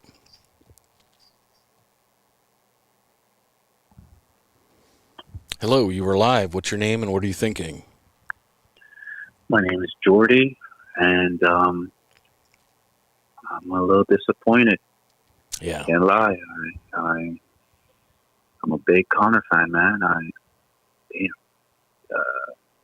I've always considered him to be our modern day Bruce Lee. Just how smooth he is on that octagon. man, I was inspired by a lot of the things he said throughout his career. So it's very disappointing to see him come off of another loss, and especially like that. It's pretty disappointing. But I still think he's a great fighter. Out of all the things that's been going on around his life, I still think Conor's still up there. And I'm just looking through these comments that people are underestimating him. It's incredible. Like, come on, 2-time champ. Like, did people forget what he's done in the past? And and people forget that the reason why Conor acted the way he did against Dustin this time was because of this whole charity thing, and it really got to his head. I understand, like, hey, humble yourself. Yes, I understand. Right. But you can't blame the guy when someone's, trying to come at someone else's character. After their second bout, Conor was actually humbling Dustin. He was giving him respect. Right. So you can't blame Conor for acting the way he did in this third fight, And you could tell that he was really angry. Like, he really wanted to rip his head off. Very disappointed in this fight. I honestly, I would love to see one more rematch against Dustin, but I don't know. I really don't. I really hope I do see that, but I don't. I think that would have to come down the road a little bit. I hear what you're saying. I try to stay. I try not to allow the momentum of public opinion sway me too much. It's not always easy. There are times when I get sick of Conor. There are times when it's so exciting. It's been a little while since I've been super excited for Conor, and I think part of it is because, to be fair, Khabib fans were pretty rough on me, and I don't mean in the comments. They didn't hurt my feelings, but they did disrupt the community that we had built and made it difficult for people to be able to communicate, not just people to me and me to them, but to each other. I mean, just check out the chat going on now, or the comments under videos when I was putting them up regularly. People were having conversations, up and down and across, not just to me and to them, but across to other participants. And at times it was literally thousands and thousands of really hateful, horrible things. And what bothered me was that it affected the community. It affected the morale of everybody. And I didn't like people feeling like they had to defend me. So I get that the wave of certain emotions can affect people. It affects all of us. I think we do need to give Conor some slack, but to be pragmatic, if I'm just looking at it analytically and not emotionally, I'll quickly say, yeah, but nobody's going to do that for a while. Nobody wants to be sympathetic to Conor, or very few people at this point, unless they're already very invested in him. The other thing I did want to say is that Conor's rise was so unbelievable, and I mean literally unbelievable. I think that actually has an impact on why people so easily dismiss what he did, because what he did was groundbreaking. Unheard of. Yeah. And when it's that crazy, it's easy for the mind to say, well, maybe it really never happened, or maybe he really was never any good. But that you can't ever take away what Conor did do, and I would say particularly up to through the Eddie Alvarez fight. I think that's maybe the best 3 years or 2.5 years of any career. Right. I mean, even for the sport itself. Look what Conor done for the sport itself. Yeah, would the UFC even be on ESPN if it wasn't for Conor? Probably not. You know, and it's unbelievable. Like, so many people just hate this guy. I get it. You know, when you're up, you know, when you rise in popularity, you're gonna have some haters. But it's incredible how people just dismiss his career. Like, are you kidding me? Like, the champs he's faced. You know, they just look at the Khabib fight, and then, you know, now with this fight, and they're just gonna hound Conor for this for the rest of his life until, I don't know, maybe he gets another W. We'll see. I hope to see him again in that octagon. I don't want him coming back to that boxing world. I mean, I get it, but I really don't want to see that. This is Conor's world right here. This is what he needs to do. He needs to reestablish himself as the king of the UFC, as he was before. And I don't care what anybody says, honestly. And whatever Khabib fan there is in these comments, I don't care what y'all say either. You know, 28-0, like Conor said, those 20+ fights, man, were a bunch of chumps. They didn't know what they were doing, man. Conor's the real champ, man. I don't want to hear it. I honestly don't want to hear it. You know, I cannot wait when my guy comes back. I can't wait, because I know Conor, and I know that there's going to be a flame that's going to ignite, and he's going to come back. I just hope that whatever management at UFC gives him that chance, because he is still the breadwinner, in my honest opinion. I don't care what anyone says. All right, prepaid. I appreciate it. Yep. It was nice talking. I pack up. Big fan of your content. Keep it up. And yeah, have a good one, man. Yeah, thank you so much. There we go. Another good call. And I hear where the guy's coming from.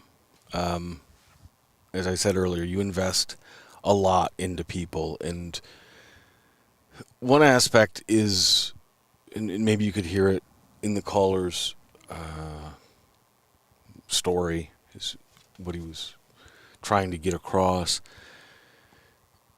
is that we more than admire or pay attention to superstars. They are part of what attracts us, is that we either see part of ourselves in them, or we see something in them that we'd like to believe we could have in ourselves. And that's part of the mirroring dynamic in the brain. There's all kinds of new studies talking about mimicry in humans, and it's one of the main things that has allowed us as a species to develop our brain capacity so far beyond other animals. And one of those functions is that we do seek idols, although I wouldn't use that term. It's not a scientific term at all, but we seek examples. We seek a standard. And if a person is having success, we're naturally drawn to it because we want to emulate it. And I don't mean on a crass, cynical way. We want to copy and take a shortcut. It's very authentic, and it starts, if you have a good family, it starts at home. That's the biology of things. We're essentially programmed to look for examples, not to follow as sheep, but to take what works, integrate it into our own lives, and then have our own success. If we do that as a society, and more often than not we do it successfully, then that whole society gets better. I think when you have somebody like Conor who draws so much heat and attracts so many people, it exaggerates all of these effects. And so you have somebody who's invested in Conor, and it's difficult to feel comfortable with how he's performed. And as we talked about earlier, there's not a lot of there's not a lot of feelings like, oh, he didn't win, but at least he was graceful about it afterwards. And that was something you always could say about Conor. And again, I'll say, I think he needs to figure out who he wants to be. And he's been the one everyone else has been looking at for so long. Conor didn't invent himself. He assembled himself from what he admired. My question to him would be, who is it that you admire so strongly now that you would want to add part of what they do to your life? And my guess is he would have no answer. I'm sure there are people he admires, but not on that same level where it's going to impact you deeply so that you change your behaviors. All right. I said we were going to talk about the Tai Tuivasa Hardy fight. And that, to me, well, short but fun. Yes. Reminds me of prom. I'm not a Greg Hardy hater. So I'm not predisposed to just think everything he does is shit. I've been impressed with the guy. What is he, 6-7 fights into his career? And he's been fighting top half of the division at least. But fighting Volkov, that was crazy. And he wasn't going to win that fight, but he showed some good things as well. Now that he's been knocked out, it'll be interesting. Now I think we'll find out who Greg Hardy is. And I'm very interested. I think his development is extremely impressive. One of the things I was wondering about, though, is how limited his upper threshold, how much is his upper threshold limited by his late start in the sport and by just getting pushed into the fire so quickly. And I think, well, next fight, he's been knocked out now. Taking that shot, there are a lot of dudes who are tough, and as long as they're having success and they're the big money guy in the gym, so nobody's really hitting him too much. Well, now Greg Hardy's been hit. I would say now we know he knows what it is to be a fighter. He's experienced losses. He's experienced gassing. He's experienced being hurt and beaten because he didn't have the technical or cardiovascular wherewithal to sustain himself. And we've seen him move through those phases and improve. Or at least I'm willing to admit I've seen that. A lot of commentators, or I'm not a commentator, but a lot of pundits and whatnot won't give him credit for anything, and I think that's bullshit. If you really hate the guy so much, just don't ever talk about him. But if you're going to talk about him, at least be a little bit honest. Now, for Tuivasa, that dude's just fun. I'll watch him 8 days a week and twice on Sundays. So we're up to like 11 days a week I'm going to watch this guy. In 3 of them, he's just going to be drinking beer out of mucklucks. And I'm okay with that. Fun guy. And he was a little bit chicken leg in there right before he knocked Hardy out. And that was pretty surprising. You don't normally see a guy lose his equilibrium. I don't think he was, as Carlos Condit once famously said, now I'm forgetting the phrase.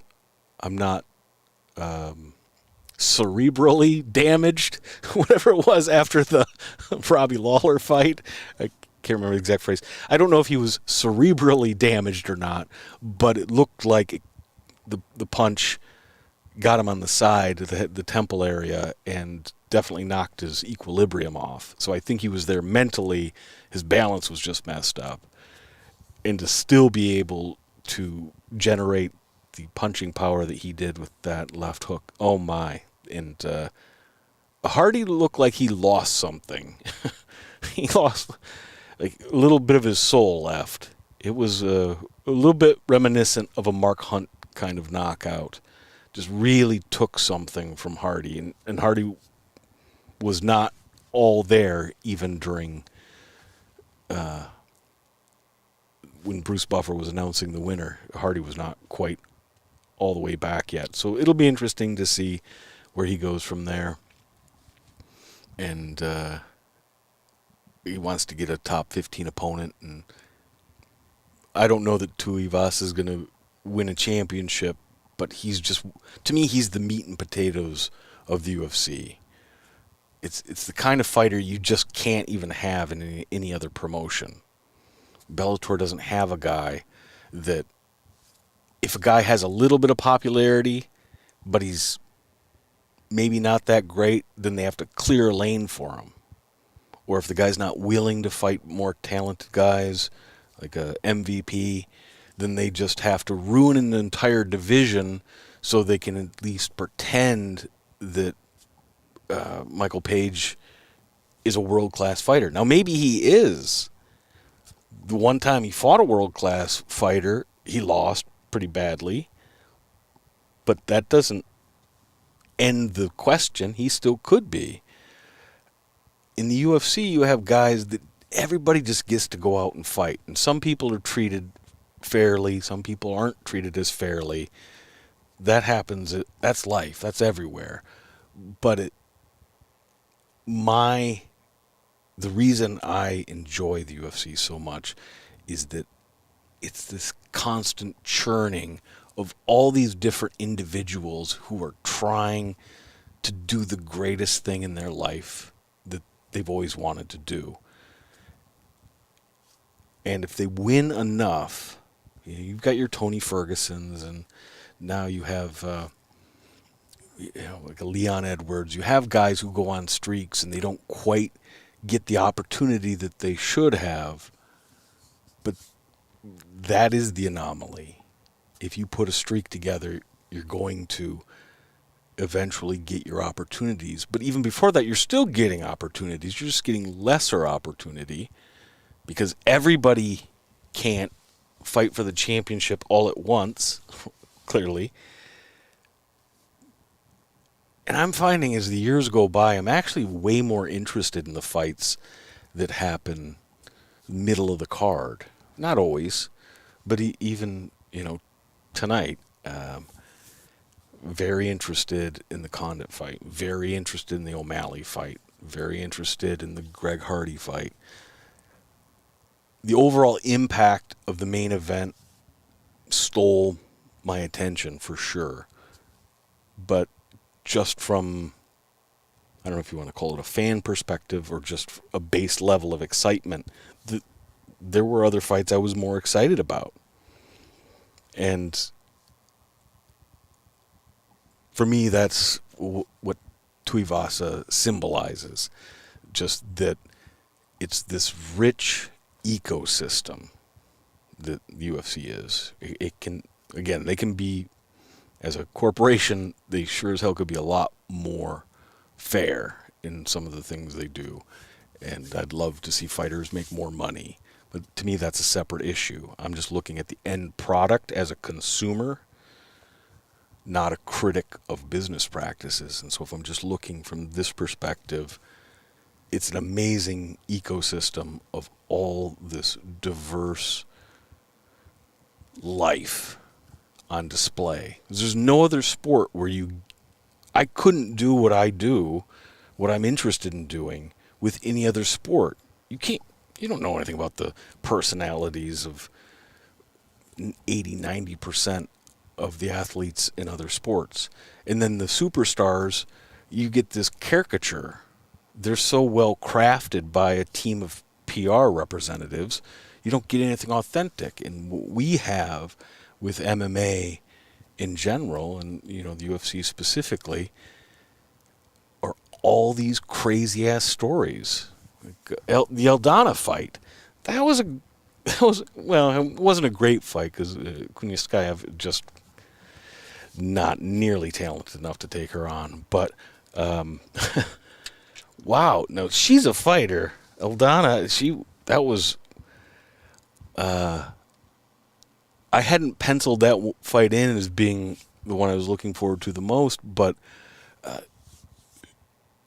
she keeps creeping up and having these performances where now it's like, okay, the next time she fights, you're going to want to see it. And I loved her walkout music. It's kind of a traditional Mexican take, but it seemed to be performed by like an orchestrated metal, almost new metal band. Somebody probably knows what the music is. But anyways, I'm going to take one last call here, and we'll ride it out. I keep saying that, but I think I'm actually telling the truth this time. Hello, you are live. What's your name and what are you thinking? My name's Chris. I'm from the South Seattle area. I used to listen to this shit a lot a couple of years ago, man. I'm glad to see this is happening right now. I'm not going to lie. Cool. So I know you've been doing this for a hot minute. Like I saw you doing this live stream during the press conferences. I assume you haven't caught those? No, I know nothing about those. Okay, so forgive me if it's been brought up, but Dustin was talking about after the fight, Conor was looking at him and putting like a gun motion to his head, saying, "I'm gonna kill you, I'm gonna kill you, I'm gonna kill you." There's theatrics and shit, right? Like, and then there's what is this at this point? What do you think? Like the gun motion to the head thing. Yeah, I'm gonna kill you is a lot. That seems Dustin very straight up different. said that. You can go watch that. Yeah. And I appreciate you bringing that up. I was wondering how the presser went afterwards. One caveat I would make, and this isn't to excuse anything Conor's did after the fight, he was in shock. Oh, for sure. He was in a literal state of shock. Yeah, absolutely. So all the chemicals in his body that were already jacked because he was in a prize fight are now even screwier. He's like a drunk driver, though. He's the dude Not that the fairest time to judge someone, basically. Or? Well, no. If you're drunk driving and you injure somebody, you're at fault. But on one level, you can say, well, I'm not completely responsible because I wouldn't have done it if I wasn't drunk. Well, you shouldn't have gotten behind the wheel. Conor's problem is he keeps getting behind the wheel. I think we could forgive him for bad behavior if he wasn't weaponizing his bad behavior. And with him doing he's doubling down on the, kill him? Why the gun thing? I am a little forgiving because of the shock and all of that, but it's just too much a piece with other things that have been distasteful he's done in the past. I think that's where a lot of the feeling people are having is coming from.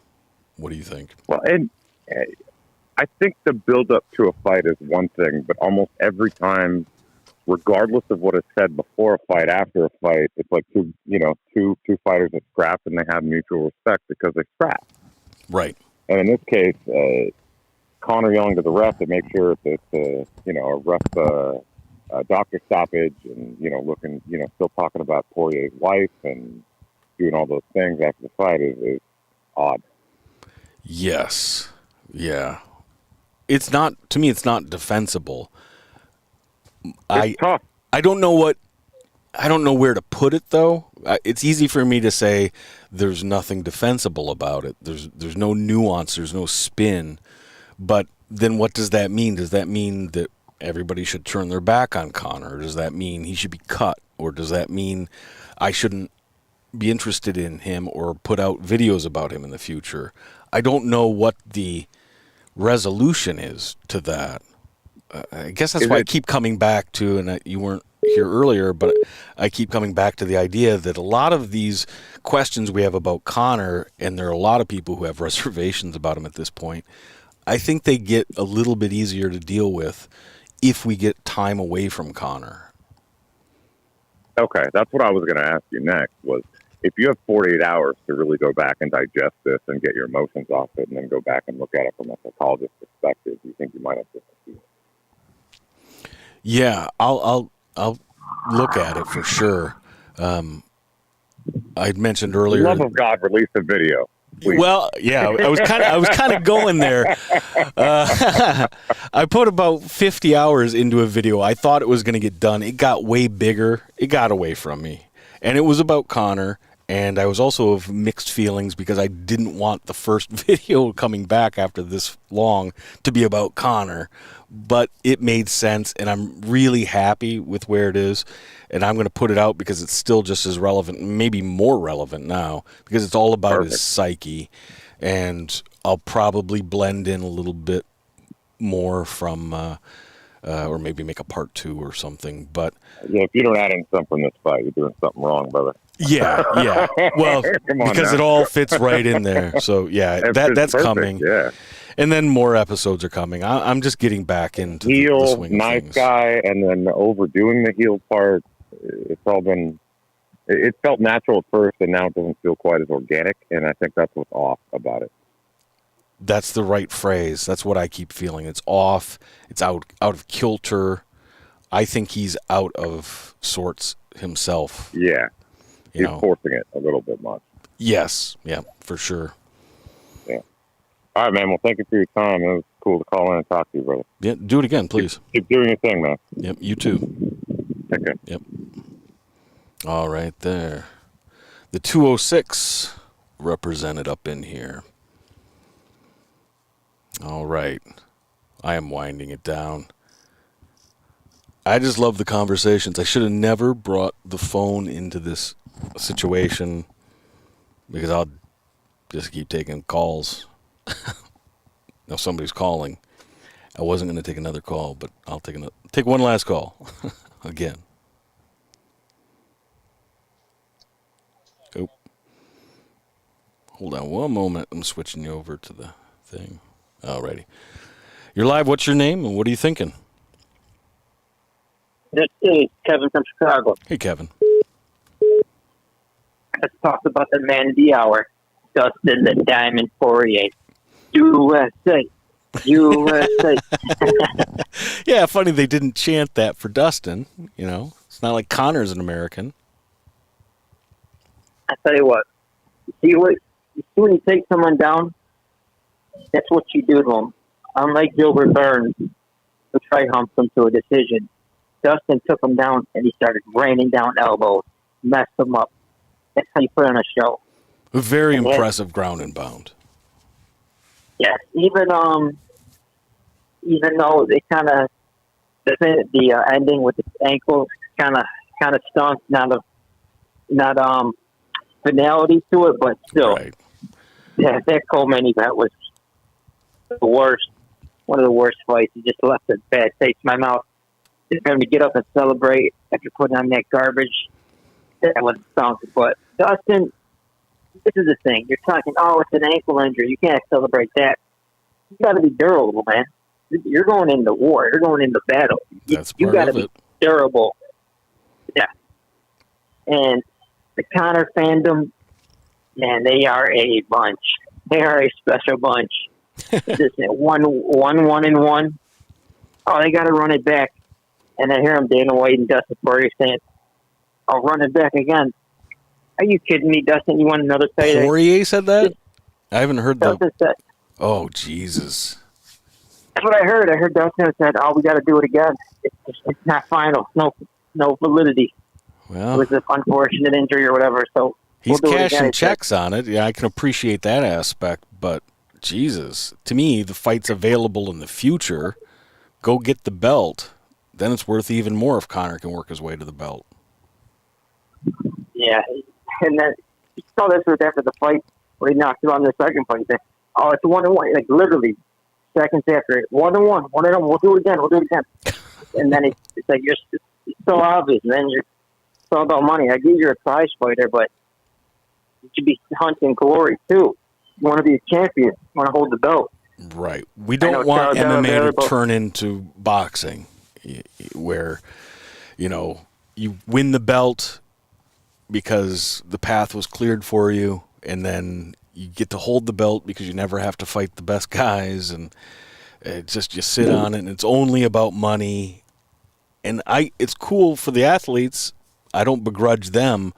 It just sours the fans. So I get it if Dustin wants to keep going back to the McGregor well. I mean, Jesus, he decisively won. Well, I would say the third fight was decisive in the fact, Conor couldn't continue. That's as decisive as you get.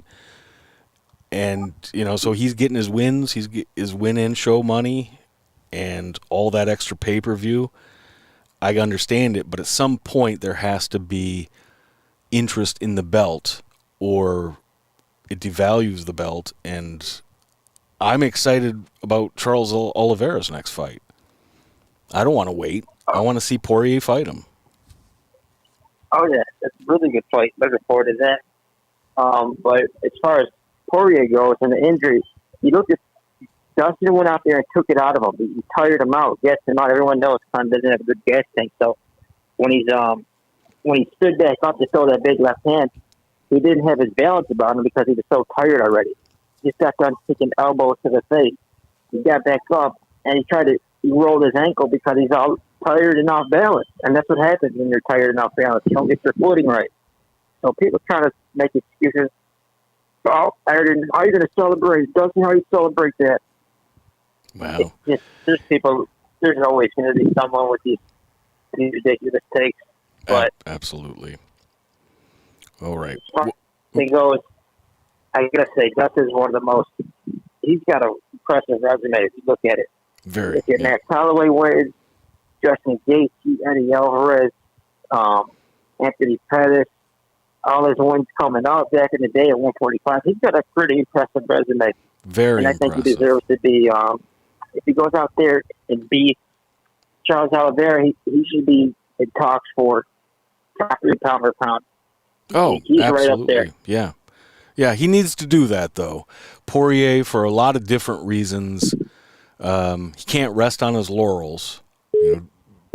Beating Conor isn't going to put you over the top the way winning the belt and holding it is going to do. It's going to line your pockets, but you have to show that you're the man in the division. And I think Poirier is capable of doing that. It's just whether or not he chooses to, I guess. Yeah, we got to be the champion in the deepest weight class in the sport. 155 is the champion. He will stake his claim as top 3 pound per pound fighter. But I'll leave it to it and I take my call. Yep, absolutely. Thank you so much, brother, for the phone call. And I am going to wrap it up. I don't care who else calls. I do have to get going. I actually have some things at home I got to take care of before I go to sleep. But I appreciate the hell. That's the wrong song. There we go. I appreciate everybody hanging out. Some pretty good conversations. A lot of good calls. It was a weird night. Weird night of fights. I think it leaves everybody a little off kilter when you don't get the resolution, because what is the question we've all been asking? Everybody's been asking for years. I mentioned this at the start. Which Conor is going to show up? Well, what's the other question? Is Conor going to be relevant? And who's going to make him irrelevant? We want a definitive answer to those questions. People were originally attracted to Conor because of his white hot heat that he generated, all this light. He was attractive. He was winning, but he was doing it in spectacular fashion, and there was this mystical element to it. It's so rare. But now there's a lot of pushback, understandably so, a lot of frustration.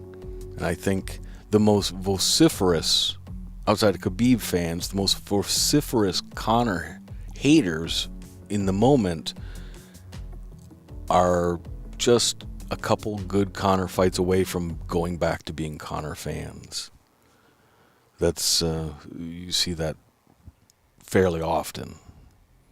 somebody, the thing you love becomes the thing you hate, and then can become the thing you love again. In the moment, personally, we never believe that's possible, but from a distance looking at others, we see it happens all the time. I appreciate the calls and the chat, looking through all the good comments, conversations the gentlemen and ladies of the chat have been having. There's so many conversations. This thing's just getting started. Gaining momentum with work. I'm finally resting away. Time for myself to be able to fully do episodes. They will be coming, be consistent. I think I am going to probably beg off and not do the live stream tomorrow morning, because I have several hours of prep work I would have to do, and I don't want to. I think, I've been contemplating this, the Sunday will be every Sunday, 11 a.m. West Coast time, except for when I do a post-fight episode after big events. But we can talk about that moving forward, see what all y'all think about that.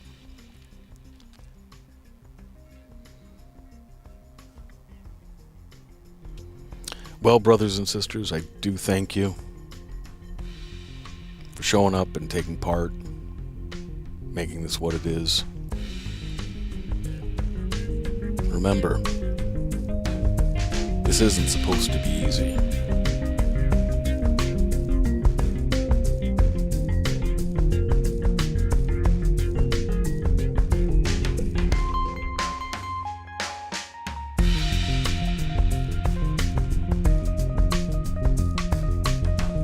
Everyone spoke about penguins. However, the questions I had were not so easily answered.